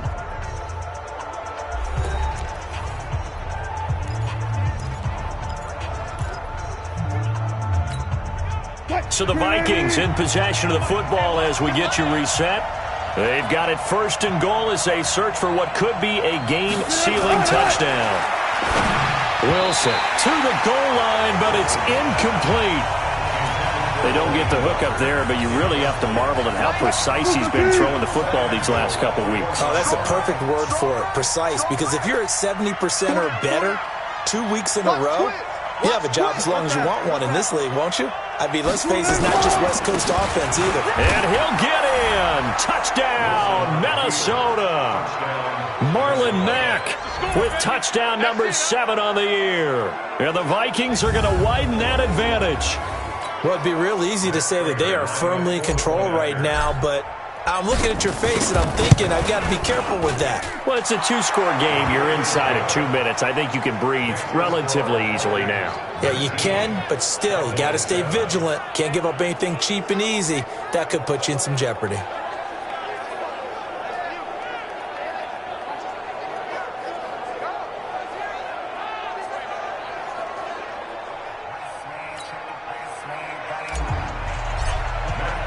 After the touchdown, out is Prater to kick.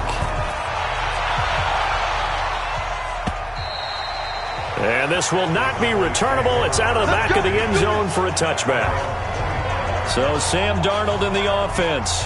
Down by 12. 1:56 to go. Their offense has struggled all night, and now they need to find 2 scores late to try to pull this thing out.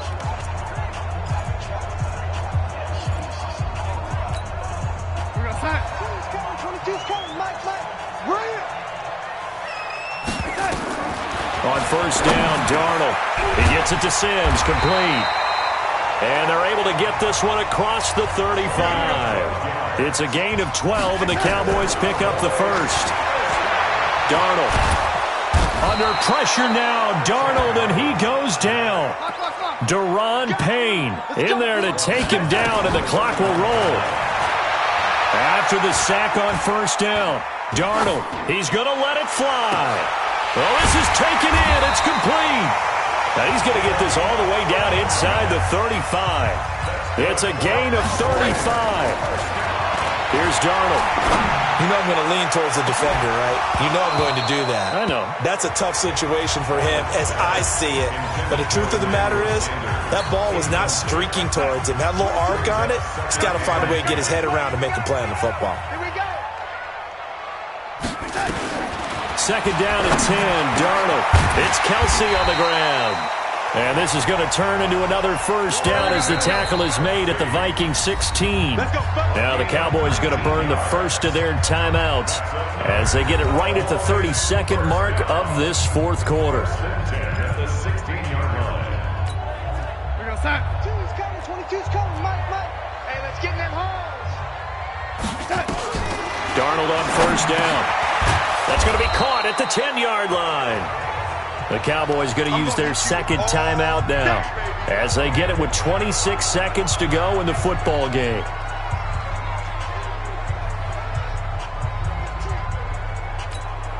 Six yards was the pickup on the last completion, so here's 2nd and 4. Darnold to throw again. He'll find his running back, Joe Mixon. And he'll be brought down here at the 3-yard line. The Cowboys signal for their 3rd and final timeout as the clock will stop with an even 20 seconds left to go.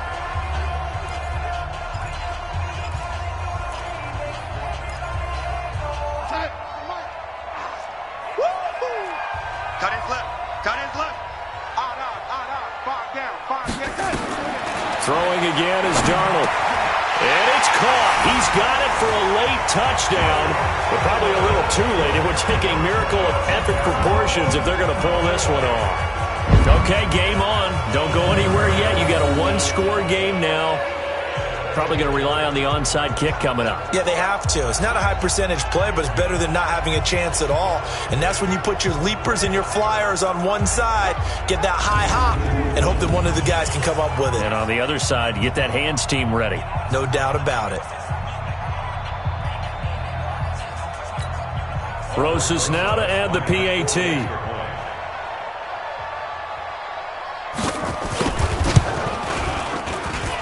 And this is back to a 5-point game. So that drive takes them down the field in 8 plays. And it culminates in a Dallas touchdown.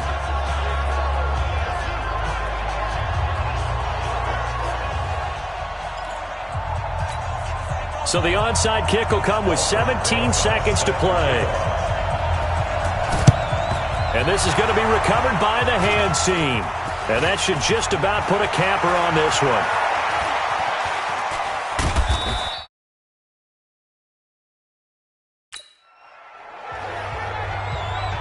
Let's go, baby. Let's go. They had to go for it with no timeouts remaining, though, now. This one's as good as over. They gave it an effort. They tried their best, did everything they could to try and get the ball on the onside kick. You're exactly right. They had to try it. It was their only option. And now this game is done. Just take it, kneel, and call it a day. They'll run on first down. It's Mack. It's a pickup of 4, and it'll bring up second down. So the final seconds have ticked away in this Minnesota victory. And you look back over the score sheet, interesting. A very clean game, no turnovers by either side. An absolute rarity when we watch games now because defenses have put such an emphasis on taking the ball away. Well, what we saw here was offenses spending their time saying, look, you know they're coming for it. Ball security is paramount. So they worked on that, not just a week of practice, but I'm sure all during training camp. Make sure when you have it, tuck it away because danger lurks everywhere you turn. So for the Vikings, it's an important win in terms of staying in the postseason race as they move to 6-4. And they will head back home next week. Meanwhile, for Dallas, they suffer their 4th loss so far. And they'll look to get back on track next week as they travel up to Detroit to take on the Lions. So for Charles Davis and our entire crew, I'm Brandon Gaudin. Next game, guess what? Charles and I will be here again. It's the NFL on EA Sports.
It's lonely on top of the throne.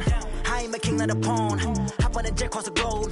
I guess the road is my home and there's so many milk. Bird in my dome and like turbulent air. I'm switching these flows. If you look at my neck, boy, I'm letting it slow. I'm sturdy as hell, as a vessel alone. They showing me love in my city. Gangs and hippies. Women like Nick, you know what I'm about. I'm not the stereotypes. They do not fit me. I'm bigger than life. Gave everyone jobs. I'm not a guard. Go hard with a squad. I'm playing my part, but them LeBron. Wings of the team, I feel Jackson and hard. The homie calling from a cell. A couple of homies be making it. I just want all of them dudes to do well. Not worry about. Couple of L's, don't sin for me, just win for me. Don't kill for me, just live for me. Keep it real for me. We eat.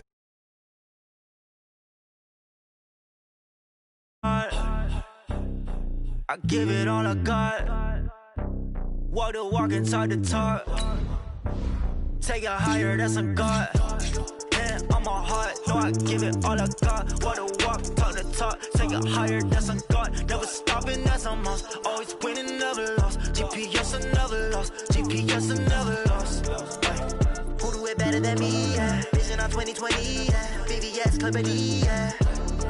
Determination, laser focus. Banging on they door, they taking notice. Taking notice, taking notice.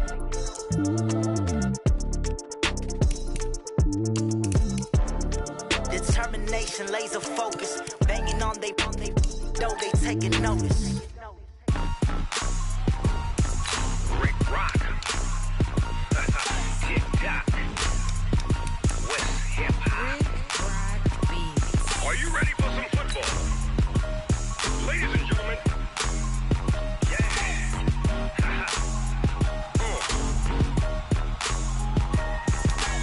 Down in Mississippi and New Orleans, Big Snoop Dogg got a Madden lead. His team is off the hook and you don't really want none, but if you do, come and get some. See, tell your mama and tell your daddy and tell the whole damn world this is Madden territory. Tell your mama and tell your daddy and tell the whole damn world this is Madden territory. Come get some if you want some, but you ain't bad enough, so you can't take none. I'm Big Snoop Dogg and I'm the only one. And when it comes to Madden, all y'all fools my sons. Haha, bag up off me and watch you lose. Snoop Dogg is on the mic, I'm giving Madden blues. And if you choose to run up on me, you gon' get laid out so fast. Cause I can get you with the run or I can hit you with the pass.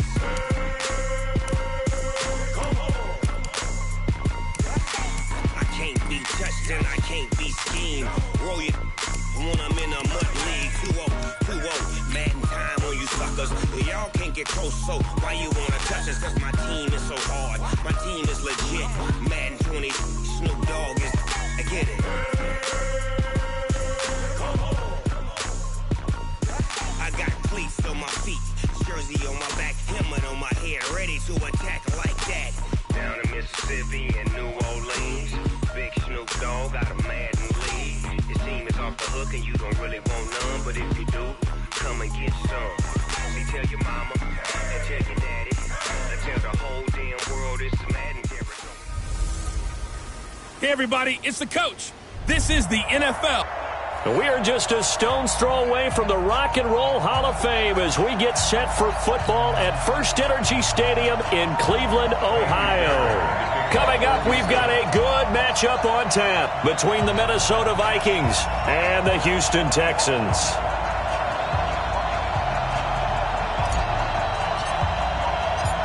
So here's Kaimi Fairbairn to do the honors. And off we go from Cleveland. This will be taken to the back of the end zone. And he is out of bounds here on the return.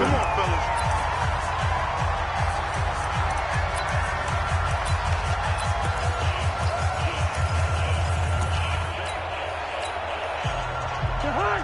What I need? Watch it go. It's a party now.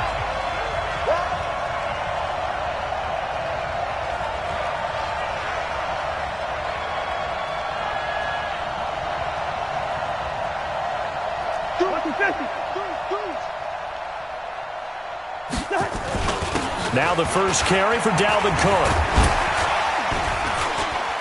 Powers through it. It's a foot race. The 40. He's at the 30. Touchdown, Vikings. Dalvin Cook. 75 yards as his guys are able to strike first here in this opening quarter.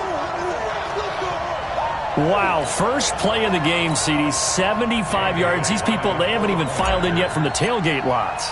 Everyone talks about starting out fast. Everyone talks about getting explosive-type plays. That was absolutely a thunderbolt. And on the defensive side, he spent all week scheming, all week preparing, and it seems like it goes right out the window.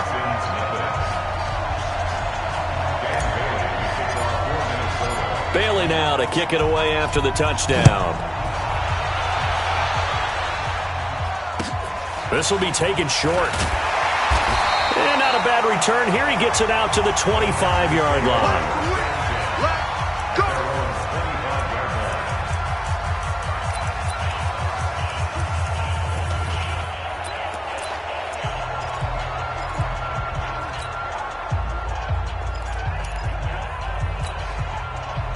Watson will bring up the Texans here, 1st and 10 at their own 25-yard line. From the gun, here's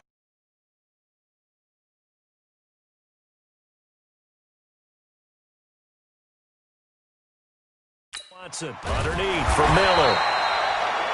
A gain of 4 on the play, and that'll make it a 2nd down.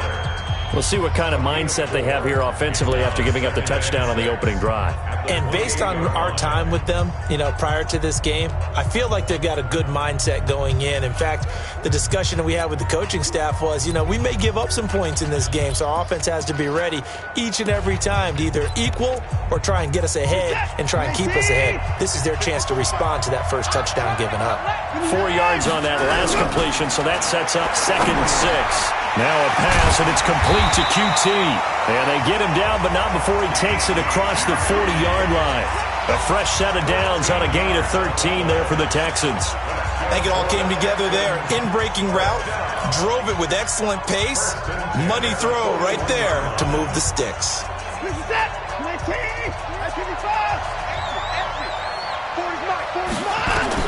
Now a 1st down throw, Watson. And this one grabbed by Darren Fells. And he'll be taken down, but not before he works it past the 50. 10 yards there, good enough for a Texan 1st down. That was a route run not just with dexterity, but with intelligence. Found the hole in the zone, made sure the quarterback saw him, and was able to make the sure catch and flip the down marker back to 1. 36, 36. Showing up, showing up. 29.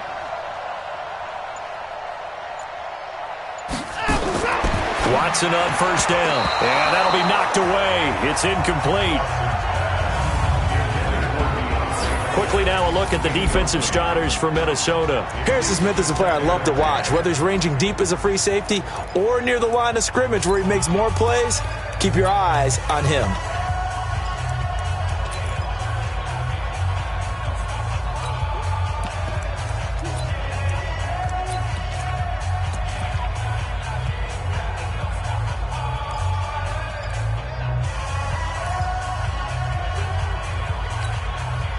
So now 2nd and 10 after the incompletion on 1st down. Throwing again is Watson. He's got his tight end. It's Fells. And he'll get nothing out of that one. No gain that time on the completion, and it'll be 3rd down. Well, the stats that matter on this play don't help a team very much unless, of course, you're playing defense. If you're getting points per reception, you got a reception, but no yardage. Great job by the defense, though. They read through that one. They read through it. Under pressure here, and down he goes. Sacked back at about the 43-yard line. The start of this game shaping up nicely on that visiting sideline. Yeah, how about that? You get your points on the opening drive. Then you get a big sack there on 3rd down, and you make the home crowd go, shh. There is a hush indeed. And the kick's away as he angles this one for the sideline. And this one goes angling out of bounds, and it will be spotted inside the 30-yard line. Now the Minnesota offense set to take over again. And coming off a one-play drive that was so deflating for the defense, what's their mentality? How do they rally here and stop this offense? Well, hopefully there's some determination that sets in because they weren't ready to go on the last one. Give all the credit to the offensive guys for getting it done, but to allow a run of that length, that's just not being prepared. So now, are they determined? Are they ready to read their keys and make the proper plays? And we'll see how determined they are.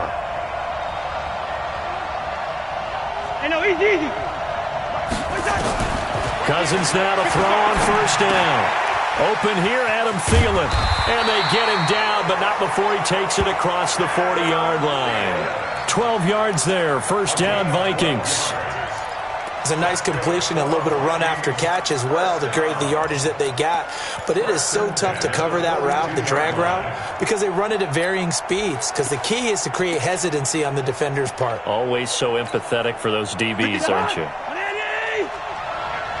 get off the field, D. Let's get off the field, D. Check the ring on 48. First down, here's the run with Cook. And he'll be taken down across the 50 at the 45 in enemy territory. 13 yards as the Vikings pick up the first down. Well, they're making a real first-quarter statement with a run game, no doubt. For those who remember old-school football, running it, establishing things, seeing backs find holes, get through them, they've got to like what they're seeing from this unit so far.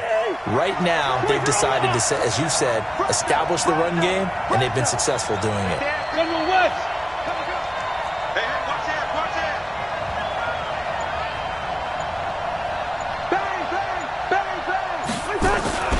They run again on first down. Cook. And they'll bring him down after just a short pickup. Defensively, a solid response after giving up back-to-back first downs. Well, we saw them there trying to get it to the outside, trying to get to the perimeter, but not a whole lot of room there. But there's got to be one positive to that. If you keep moving laterally, creases tend to develop as the game moves on, and they can run it back inside later. The run only got a yard. Here's 2nd and 9. Yellow, yellow, yellow. Come on, QB, come on. Right 41. We got to wedge that. Blue there, blue there. Gun. You. Come to me, it's me. 40. From the shotgun, it's Cousins. He'll dump this off to Cook. Flashed the stick skills, but didn't get a ton from it. Stopped short of the 35. Give him 7 on the play, and just like that, it's 3rd down. As a passer, you're always trying to find that open window to throw the ball downfield. How about this one? Right in the middle of the field, right in the heart of a defense.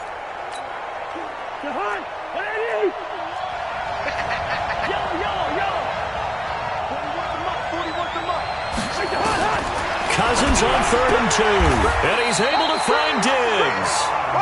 The Vikings first down. Diggs able to find his way free and get the catch from Cousins. As an unbiased observer, I think it would have been interesting to see what they would have done if they hadn't gotten the first down there.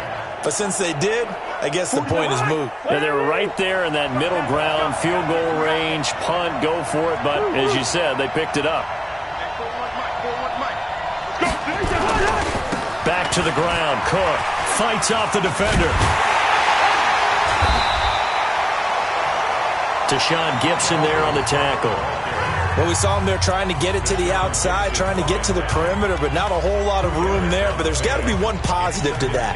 If you keep moving laterally, creases tend to develop as the game moves on, and they can run it back inside later.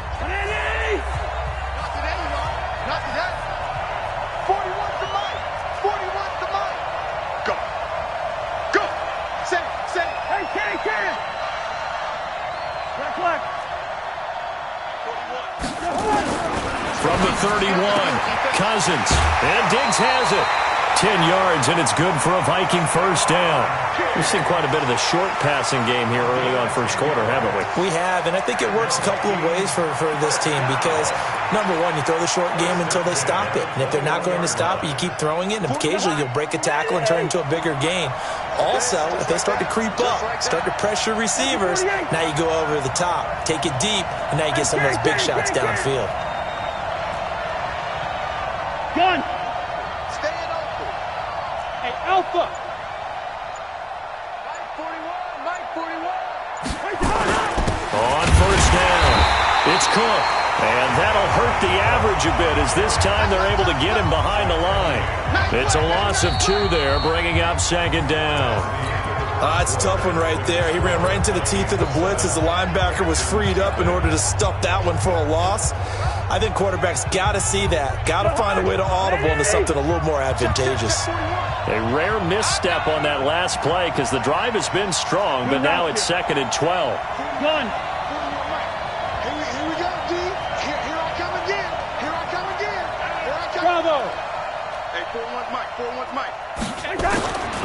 Working out of the gun, Cousins. Complete, it's Johnson.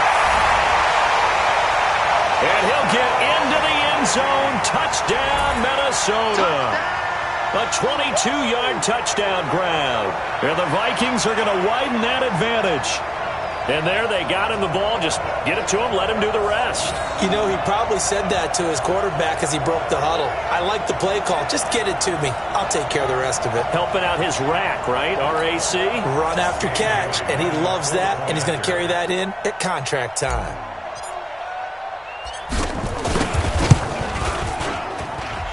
Extra point up and good by Bailey. And it's now 14-0. A good drive that time as they go 9 plays in all. And it all culminates in a touchdown for Minnesota.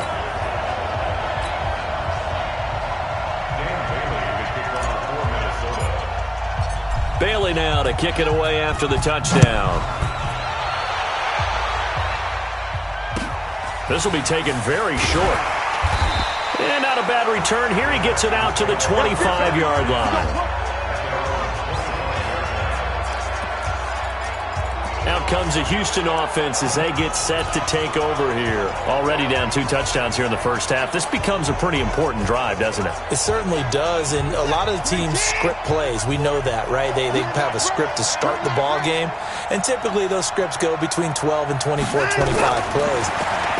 Down 2 touchdowns early, probably not very deep into their script. I think that they'll stay with it. I don't think they'll abandon it just yet and try and generate some offense on this drive. Anything. At least 3 points, get that 0 off the board. The goal for any offense versus a zone defense, find the holes where guys are available and put the ball on the receiver before any defender can step up and fill it. They did it well there. Perfectly executed crossing route. Took just 1 play to move all the way to the 44 as they try again on first down. Out of the gun, Watson. Got an open man, it's QT. The completion good for 3, and it's second down.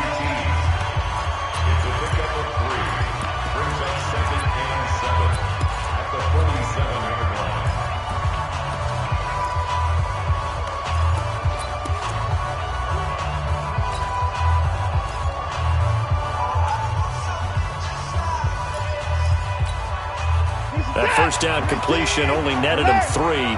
2nd and 7. To throw is Watson, and that is incomplete. The Pro Bowler DeAndre Hopkins, the intended receiver, and it'll bring up 3rd down. Some of the fans here don't seem too happy about what we've seen in this first half. No, not at all, and I understand why. They've looked lethargic, out of sync, and this shows on the scoreboard. They head to the line facing a 3rd and 7 following the incompletion on 2nd down. To the air yet again, Watson. Nowhere to escape, and he goes down. Anthony Barr comes rumbling in for the sack. Check 26, check 26. Hey, 24. Hayward. 40's Mike. 40's Mike. Wild Bill. 24. Delay of game, offense. So that'll back him up 5.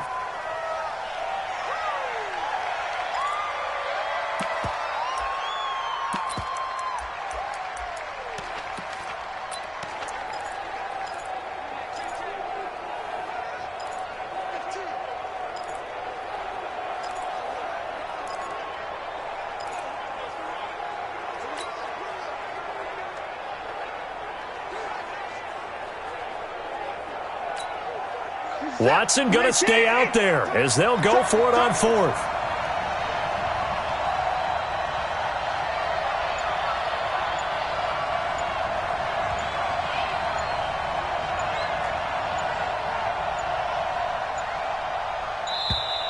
And now again, the play clock's going to run out on him. Offense.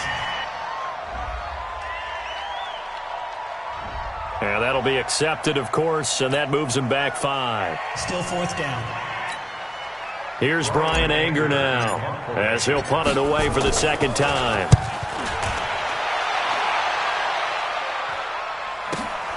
Here's Sherrills. Oh, nice move.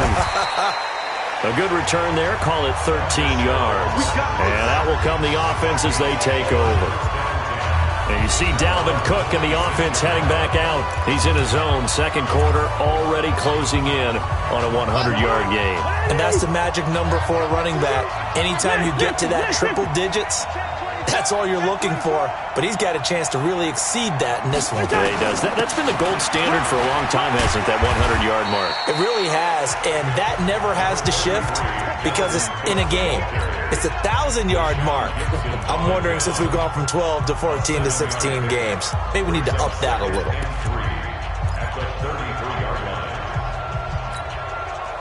So they'll come up after the gain of 7 on a 2nd and 3.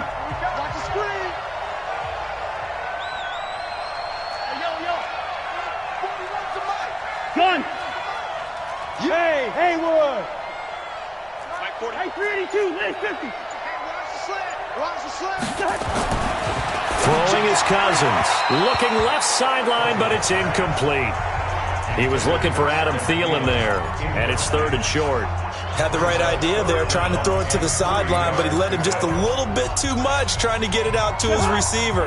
Ends up falling to the ground, incomplete. So the incomplete pass on the last play, and that leads us to a 3rd and 3. Gun. From the gun, here's Cousins. Looking for Johnson, and it's intercepted.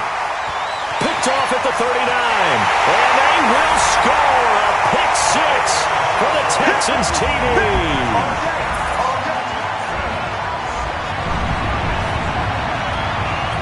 Now, that was a beautiful play. A pick 6. How would you punctuate something like that, partner? What do you mean, with an exclamation mark? Exclamation mark, a big word. What would you do with that? Ampersand? I like it. Extra point by Fairbairn, up and good. And that'll make our score 14-7. So the defense creating some points, not only getting the interception, but then returning it to the end zone for the pick 6. That's fielded in the end zone.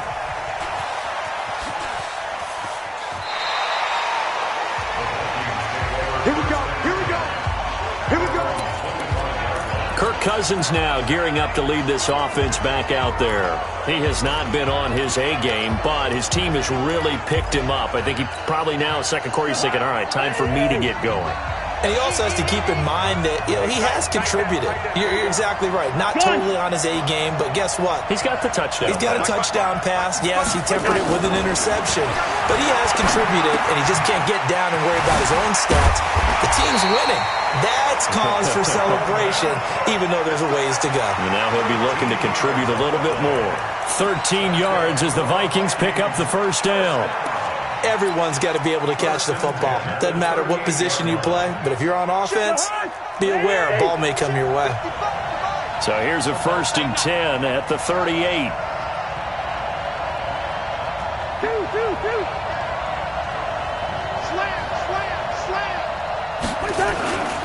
Cousins gives way to Cook. DJ Reader there on the tackle. They tried a quick hitter inside, but that one was swallowed up because what they're hoping, those big defensive linemen will take the bait and move laterally and open up a crease that they can run through. Didn't happen on that play. Gun. Check the team. From the 41, Cousins. That one into the hands of Thielen, complete. A short gain of just over 2 yards as the first half clock dips inside of 3 minutes. It's a game of matchups, and that's why you take your receivers and move them around a bunch, especially your best guys. And when they work out of the slot, you often hear the coaches talk about how great it is because it gives you a two-way go. You can break out or you can break in. That makes it hard to defend. Cousins now. He gets this one into the hands of Dalvin Cook. And he's got the first down yardage before being taken down at midfield. A nice first down pickup on a gain of 6. I know most of the time when the ball's in the air, you're thinking wide receiver, tight end, but running backs, they can be a big part of any passing offense nowadays. Cousins now, after the pick on the last drive, 3 for 3 to start this drive. It's 1st and 10.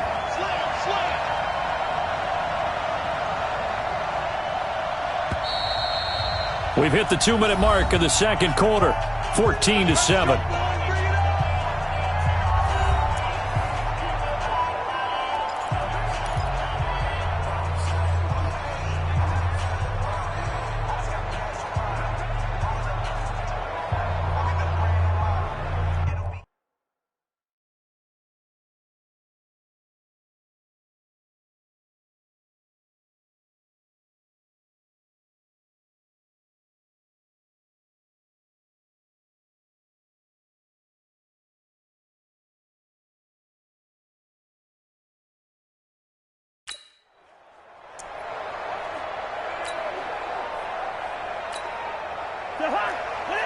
We remind you that coming up at halftime, we'll pay a visit to Jonathan Coachman. He's in Orlando, and he'll have our EA Sports halftime report.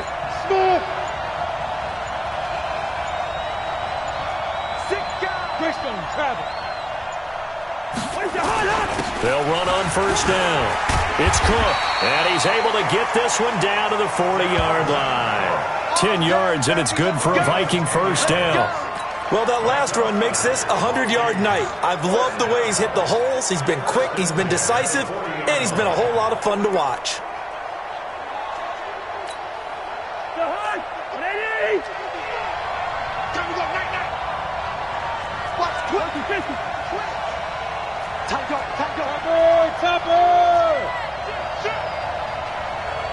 He's crashing. He's checking crack. Now a run with Cook, and he'll lose yardage on the play back at the 45-yard line. That really sets him back, a loss of 6. Well, from my vantage point, that's just one bad play by the offensive line and a running back who's had a lot of good ones tonight. Yeah, but that doesn't mean he's not going to be ticked off, nor is the offensive line, because to me it's a lot like a no-hitter, right? Pitcher's throwing a no-hitter, gives up a hit late. You're so close to accomplishing everything you want and don't quite get it done. They'll come back with a vengeance on the next play. Mike, 55. Zebra. Let's get it together, defense. Let's get it together. Mike, 55. Right there in the middle, 55. Watch the slant. Hey, Echo. 55, Mike, guy, 55. Oh, here we go. Oh. Now on 2nd and 16, Cousins. And this is Cook with the grab. Yeah, he will go out right near the 35-yard line. Well, this is how you shape the thoughts of that interception on the last drive. You come out and start this one 4 for 4. And watching him throw it around with that type of confidence reminds me of a guy I played with way back when who told me, I don't care if I throw 10 interceptions in a row. I'm going to stay confident, keep flinging it. I just figured there's something wrong with the football. Play number 7 now coming up on the drive. 3rd and 5. First. Gun. 55. Hey, eat. Cut. Black.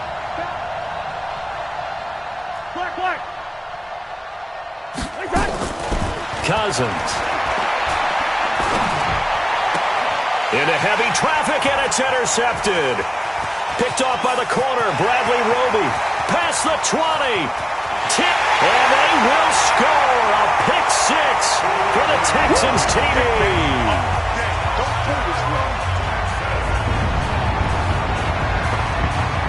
That was an interception, but on the field, the guys who are picking it off, they're not saying that. What word are they using?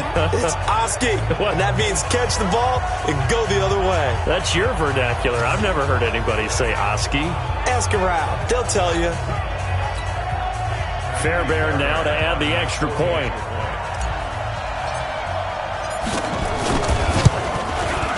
Now we've got a good one brewing. We're all knotted up at 14.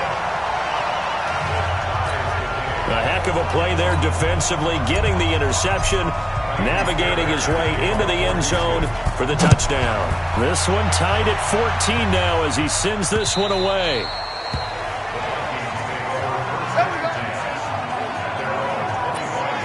And now out comes Minnesota. You've got less than 30 seconds left here in the half. You're well on your own side of the field. What are we doing here, Coach Davis? Well, I'm trying something on first down, and it's something that's safe. It's something that's been done many times before. A lot of people say it's not even worth trying, but I'm running a draw. I'm running a screen. I'm seeing if something pops. And if it does, that can alter my strategy and potentially get me some points. And if it doesn't work, well, then you just run the clock out and go to the locker room. The Vikings going to signal for the first of their timeouts, as the clock will stop with 18 seconds to go in the first half. One play has him up past the 40 already, and another 1st and 10. To throw it is Cousins. He gets this one to Johnson. And able to rip off a big chunk of yardage before being dropped inside the 40. Now the Vikings will use the second of their timeouts as they stop it with 11 seconds remaining in this first half.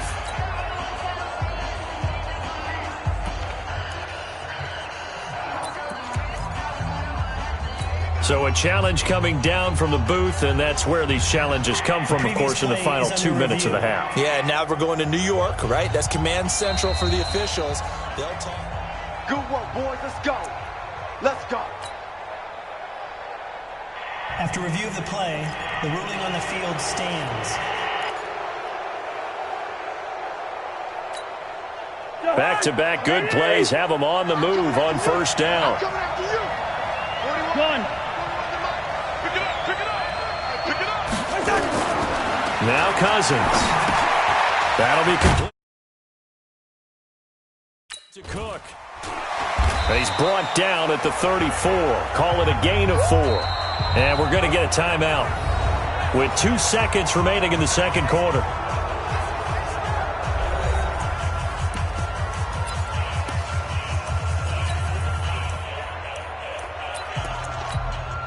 So with 2 ticks left here in the half, on is the field goal unit. On the right hash, officially this will be a 51-yard attempt.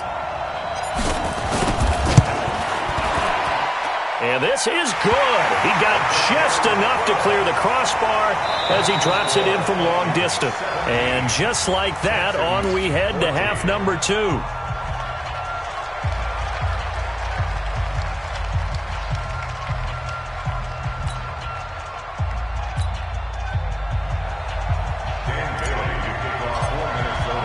Both teams appear ready for the fight ahead, and we resume action here in quarter number 3. This will be taken short. And he'll take it past the 25 and up to the 28-yard line.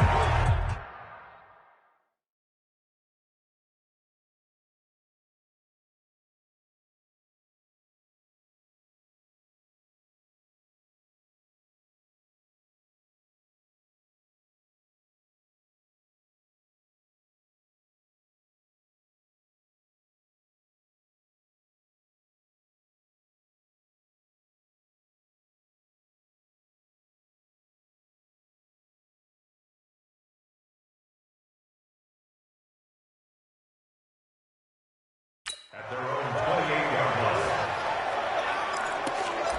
line. And now out comes Houston. These guys had to punt last time. It has not been a very fruitful game offensively thus far. They haven't even made a trip to the red zone. And I know that everyone's going crazy on that sideline because that drives you berserk to come off the field, not really move the ball well. As you said, not even get to the red zone, let alone, not even put points on the board. They've got to just take a deep breath, relax, try and figure out what is working, and call more of that. Second half begins with a run from Miller. And the reinforcements come in as they're going to stop him behind the line. It's a loss of a yard there, and it's second down. Up front, the struggles continue for this offense among the line. What can they do? Change the play calling? What? I think part of that, yes, changing some of the play calls, some screens, some draws, some misdirection. You want to run any type of a play that will influence these guys and continue to get upfield and find a way to use that against them and slip things in behind them. So some quick passes could work as well. They'll run it again with Miller. Looking for a seam, but finding none. He'll get back to the line of scrimmage, and that's it. No gain on that one as it brings up a 3rd and 10. As usual, the hallmark of a good run defense, linebackers making plays near the line of scrimmage. Absolutely nowhere to run there.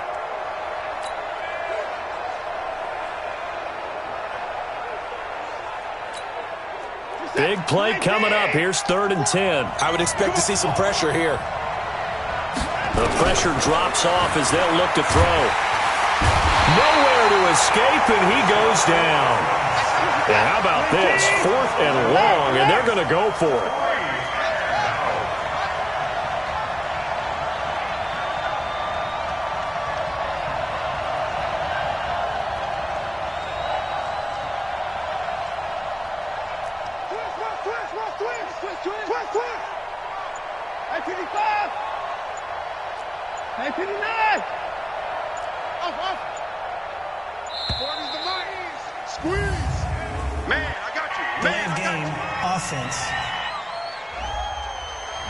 And that'll set them back 5. Still 4th down. Here's Brian Anger now as the drive goes backwards, so he's on to punt it away. He steps into this one, and this is a rocket. Sherrill's on the return. Great blocking on the return. It springs him for 25. And the Vikings will be set up well as they take over in great field position. 1st and 10.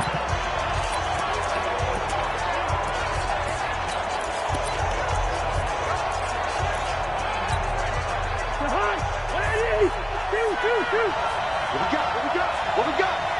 Alert flare. Switch.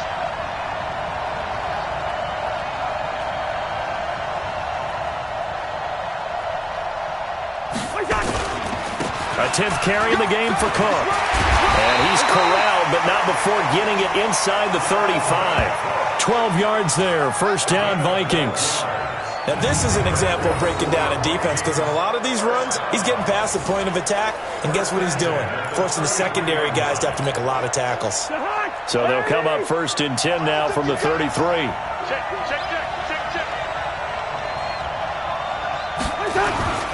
Cook. And an alley to run. And brought down, but not before they're inside the 25. It's a gain of 11 as the Vikings pick up the 1st. They're trying to show that they can run the ball, protect this lead. Give it to the backs, play a little bit of keep away, don't you think? And that's probably a good philosophy at this point, going to make that defense stand up and stop them. Back-to-back good plays have them on the move on 1st down.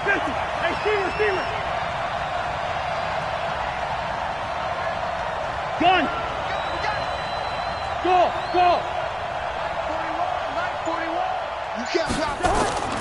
Now Cousins.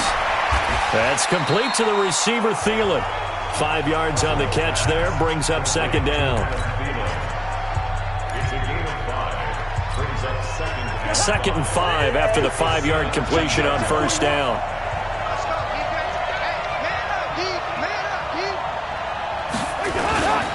Now a give running right, it's Cook. And he's brought down just outside of the 10 at the 11. 6 yards the pickup, and that's a 1st down. And that's a nice pickup of a 1st down on that 2nd down run. And at that yardage gained, they can run that play on any down. Gun! Stay home. Hey, 4-1 Mike. They run, Cook. Nifty move. And he'll get this down inside the 5 to the 4 before he's out of bounds. A solid run on 1st down. Gain of 7 leaves him with a 2nd and 3. Well, no matter how they phrase it, staying on schedule, staying ahead of the sticks, whatever you want to call it, 7 yards on 1st down, that fits the bill. They come out here in the eye.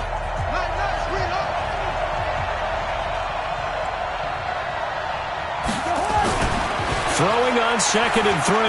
Cousins. Toward the end zone, but that's going to wind up incomplete. Brings up 3rd down and 3 yards to go. So the incomplete pass on the last play, and that leads us to a 3rd and 3.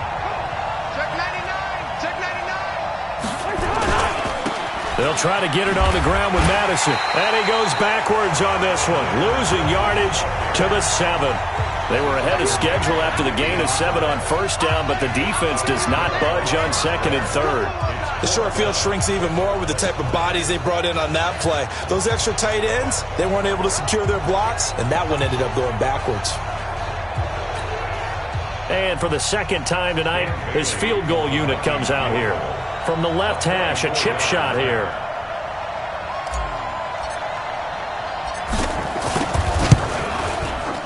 And Bailey able to knock it through. And they stretch the lead to 6. It's 20-14 now. That drive took him inside the 10. Good job defensively to hold him to 3. Yeah, I like how you did that. Give a little tip of the cap to the stop troops there because they didn't give up a touchdown in that situation, right? Made them kick the field goal. And, yeah, points went against them, but that feels a whole lot better running off the field. This will be taken very short. And he'll take this across the 25, a couple extra yards, up to the 27-yard line. The Texans offense now, they get set to head back onto the field. So far, they've had 3 drives, 3 punts. Not good. Not good indeed, because you've got to have something to show for being out on the field. Now, sometimes, if you have a game where neither side has scored, 3 punts isn't a bad thing. But when you're trying to set the pace, get up on top in a game, you've got to show better offense and find a way to put some points on the board. Watson. Open man is QT, complete. And able to get this one across the 45 before he's brought down. The drive starting play, a good one. Give him 19. One thing I can say pretty safely, that route is not called if you don't have a guy who can throw the ball and put some mustard on it. Because if you go lollipop it in the middle of the field, bad things usually happen. It takes a strong-arm guy who can rifle it in there, and they were able to successfully complete that one. And down he goes at the 45 after a pickup of 9. That last catch short of the marker by just a yard leaves him with a very manageable 2nd and 1. Here's Watson, and he fires one incomplete. Not sure what happened out there, but it looked like the timing was a little off on that throw. Well, you know I'm a defender, so what am I going to say? Great defense. Darn right. They did something to disrupt that timing. They tried the throw on 2nd down, unsuccessful. Now it's 3rd and 1. Again, it's Watson. And he's caught on the sideline, but he's not going to have a first down. They say he was out of bounds, so a big call there. That brings up 4th. That close on 3rd down, I think everybody probably expecting a run. Instead, they go to the air on 3rd and short yardage. I realize this is a passing league, and they're liable to throw the ball on any down and distance. But that short, I do question the call. Run the football and pick it up.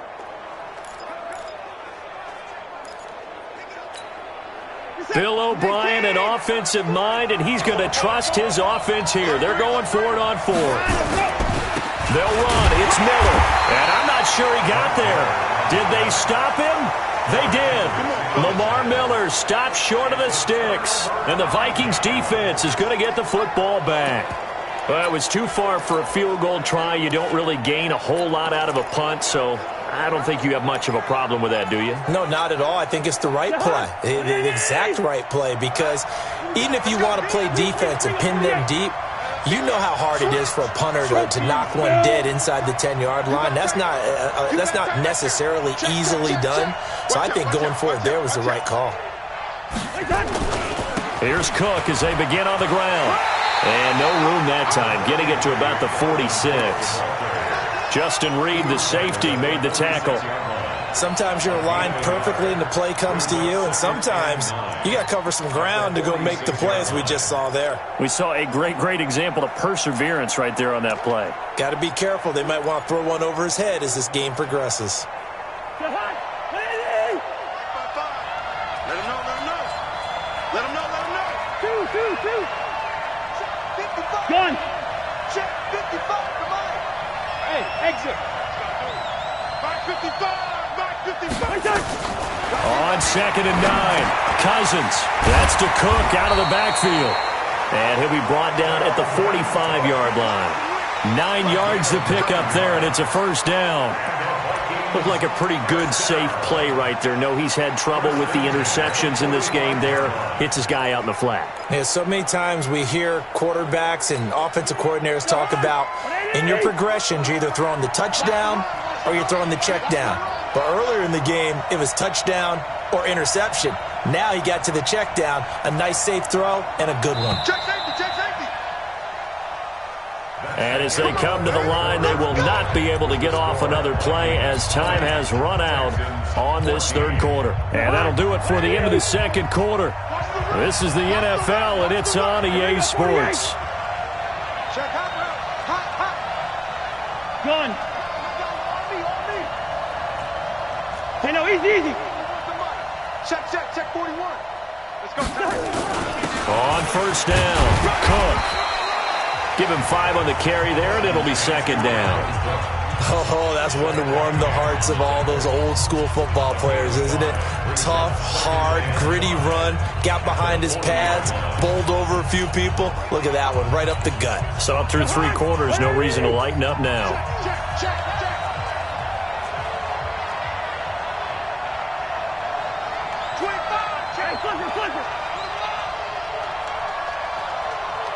Gun. He's going, boys, he's moving. Yellow. Hey, orbit. Watch the screen. 41's coming. From the 40 now on second down. Cousins toward the right sideline, but it's incomplete. They were looking for Johnson that time, and it's 3rd and 5. By the way, I got to apologize because I just realized for about the last 4 or 5 plays, I'm eking over into your territory up here in the booth. My bad. I'm going to get back over to my spot. Yeah, and we're not talking about our on-air commentary. I mean, what is all this extra paper? I mean, this is unusual for you. My bad. Normally you run a really tight ship. What's going on here? Just like that incomplete pass, I'm going to try to tighten things up here for this next play.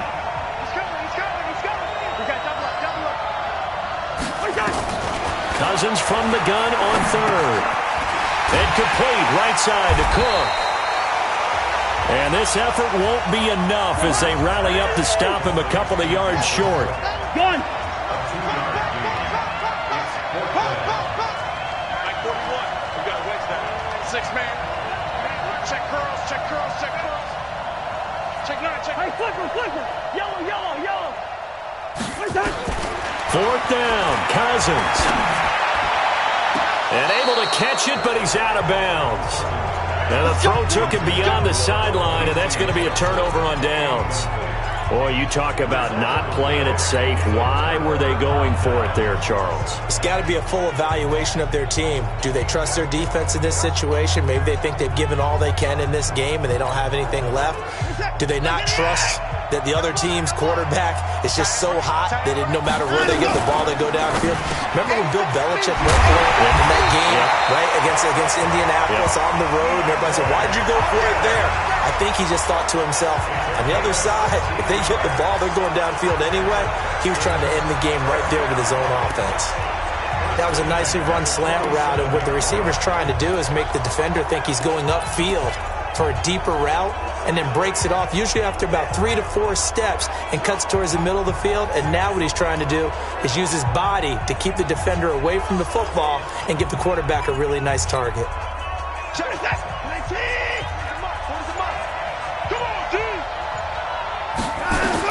Now a first down throw, Watson. Oh, no, he lost the football. And the Vikings pick up the football. And his crew will take over at their own 45-yard line. And, partner, I know hindsight's always 20/20, but, man, just in general, those laterals, they can be so risky, and we see the risk that can be involved right there. And you just have to know, and we've seen it because we've been at a lot of practices, it's not something that's practiced very often. You know, in that situation, you don't see guys really working on it.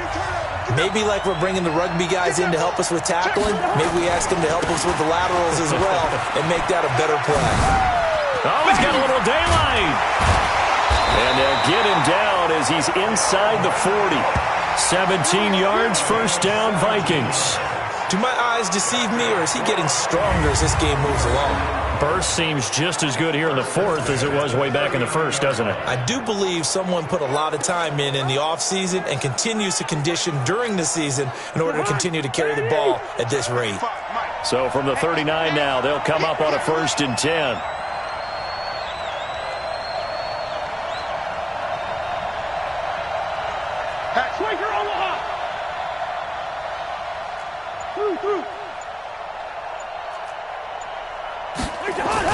On the ground, it's Cook.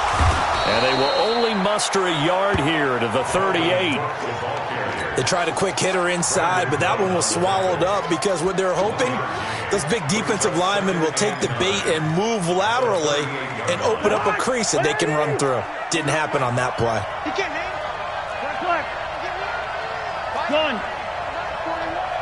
Coming to you, coming to you. 41 to Mike, 41 to Mike. Check 41. Silver.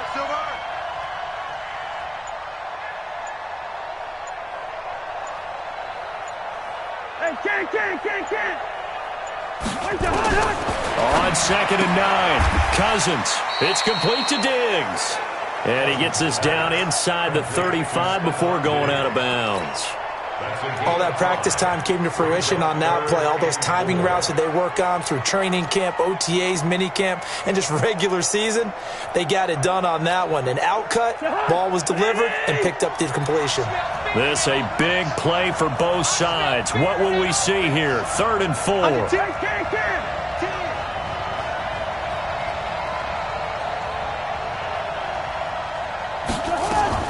Draw play, Cousins to Cook. And he's going to be taken down here, still a couple yards short of the first. Give him a couple on the run as it brings up a 4th down. This late in the game, Charles, I think you maybe seriously have to think about going for it. Especially where they are in terms of field position, because this is almost like no man's land. Might hurt your punter because there might not be enough space, maybe too far for your field goal kicker. I'm like the old rule. Possession is 9/10 of the law. Possession is 9/10 of winning the game. Go for it. Get the first down. Close it out. And this one is no good. He missed it. And this score will stay right where it is. And that one hurts a bit. That was a golden opportunity to possibly put this one on ice, but he comes up empty. And how big of a miss might that turn out to be? Stay tuned. There's still time left on the clock. This could be critical. Still a one-score game. Had he hit that, it would have been 2 scores. Out comes the Houston offense as they get set to take over here. And last time the turnover on the fumble, and they were in enemy territory, so that had to be very frustrating. Down on the scoreboard here, can't do it again. You nailed every part of what was frustrating. Down on the scoreboard, had a drive going, and pushed it past the 50-yard line so they felt they were in striking distance, and to come away with nothing, not a good feeling at all, to put it mildly. Now they can't afford to do that again. Yeah, now can they get that bad taste out of their mouth here? Not much happening there on first down. I thought there might have been a hole for a split second. Yeah, but it dried up pretty quickly, didn't it? Closed fast. From the 41, Watson, it's complete to Hopkins. And he'll be taken down, but not before he gets into enemy territory. 10 yards there, good enough for a Texan first down. This has to go down as one of the simpler routes in the playbook, but oh so effective. Nice completion there, keeps the sticks moving. So signs of life in what's been a dormant offense in this second half. Here's 1st and 10. Now left side on the swing pass. We've got a one-score game with inside of 2 minutes remaining.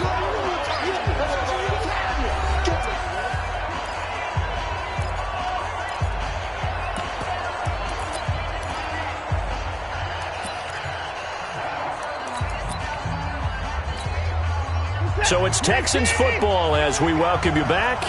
And let's see what they've come up with offensively after having time to talk it over. Now Watson. Setting up the screen for Miller. That backs him up 1 yard and brings up 3rd down. I thought that wasn't a bad time to call the screen. I thought late game, down on the scoreboard, had to figure they were expecting a pass downfield. Yeah, so the edge rushers, they're coming. That could have hit big. You're right. Good recognition defensively to snuff that one out.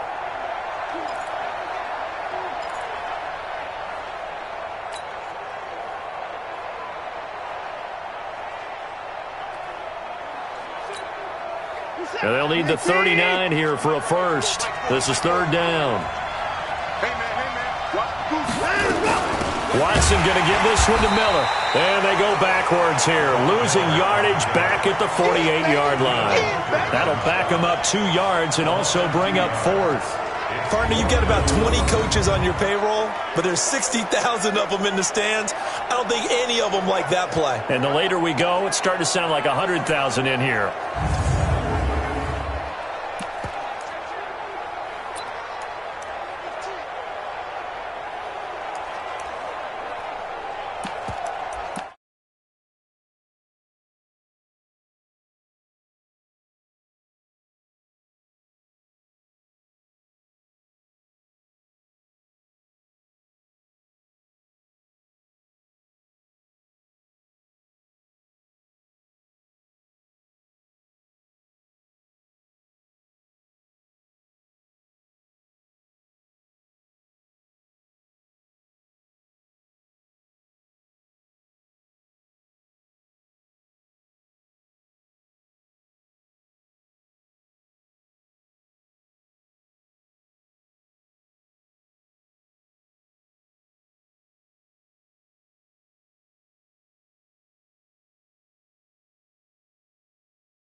So down 6, and they know they need this one on 4th down. Back to throw, and that is incomplete. They had to go for it with such little time remaining, and this defense is going to get the football back near midfield, right at the 48. So they've gone for it twice now on 4th down in this game, and both times unsuccessful. I wish we could hear the headsets now between the head coach and the offensive coordinator. Now that they're 0 for 2, if they get into a third situation, head coach might say, hey, you got anything for this one? Might get radio silence back.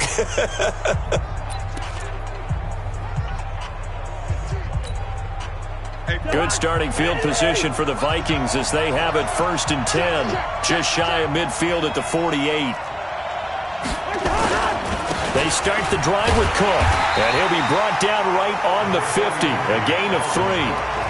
Now the Texans will burn the first of their timeouts as it comes with 1:04 left to go in the game.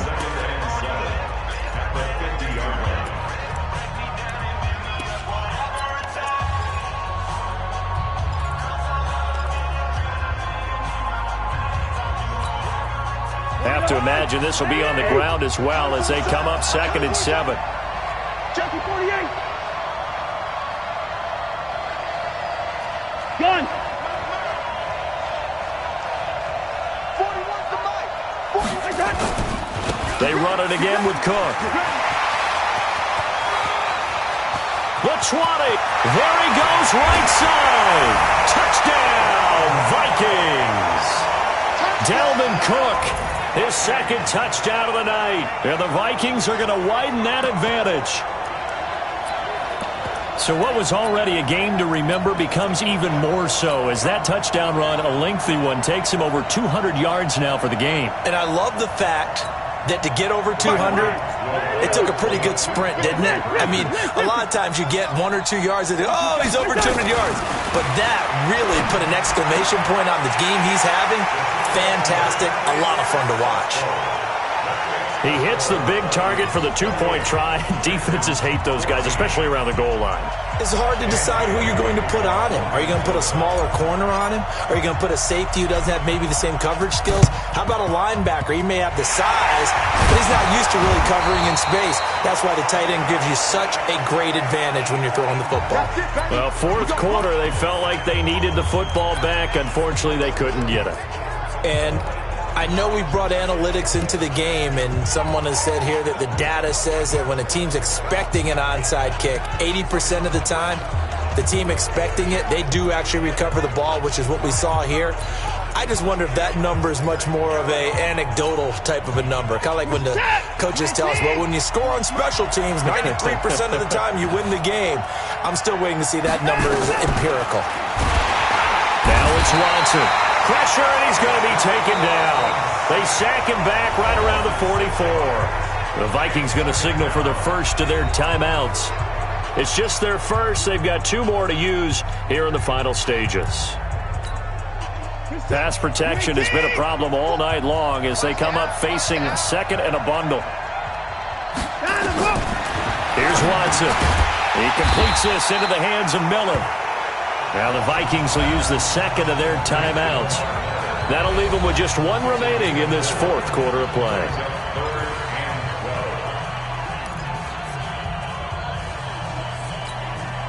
Set.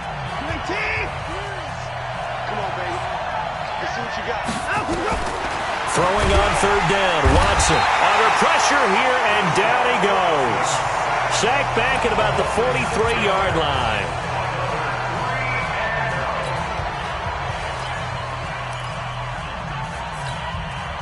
And they're indeed going to go for it here on 4th down. So trailing here in the last quarter. Let's see how this plays out. Watson now to throw. And this is intercepted. And that should do it. Xavier Rhodes with a pick. Obviously disappointing, but you had to go for broke here, down 2 scores. So that forced you to make some throws you definitely wouldn't want to make. And I think this interception is going to pretty much write an end to this one. Following the interception, Cousins. Johnson's got it complete. And he's going to get this down to the 35-yard line. A big gain there, and that should certainly be enough to put this one in the win column. Throwing is Cousins. And that'll be incomplete with just 6 seconds left on the clock. Johnson was the intended receiver. That'll bring up second down. Here's 2nd and 10 now from the 35. Gun.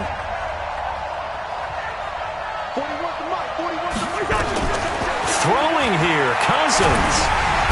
Nowhere to escape, and he goes down. J.J. Watt.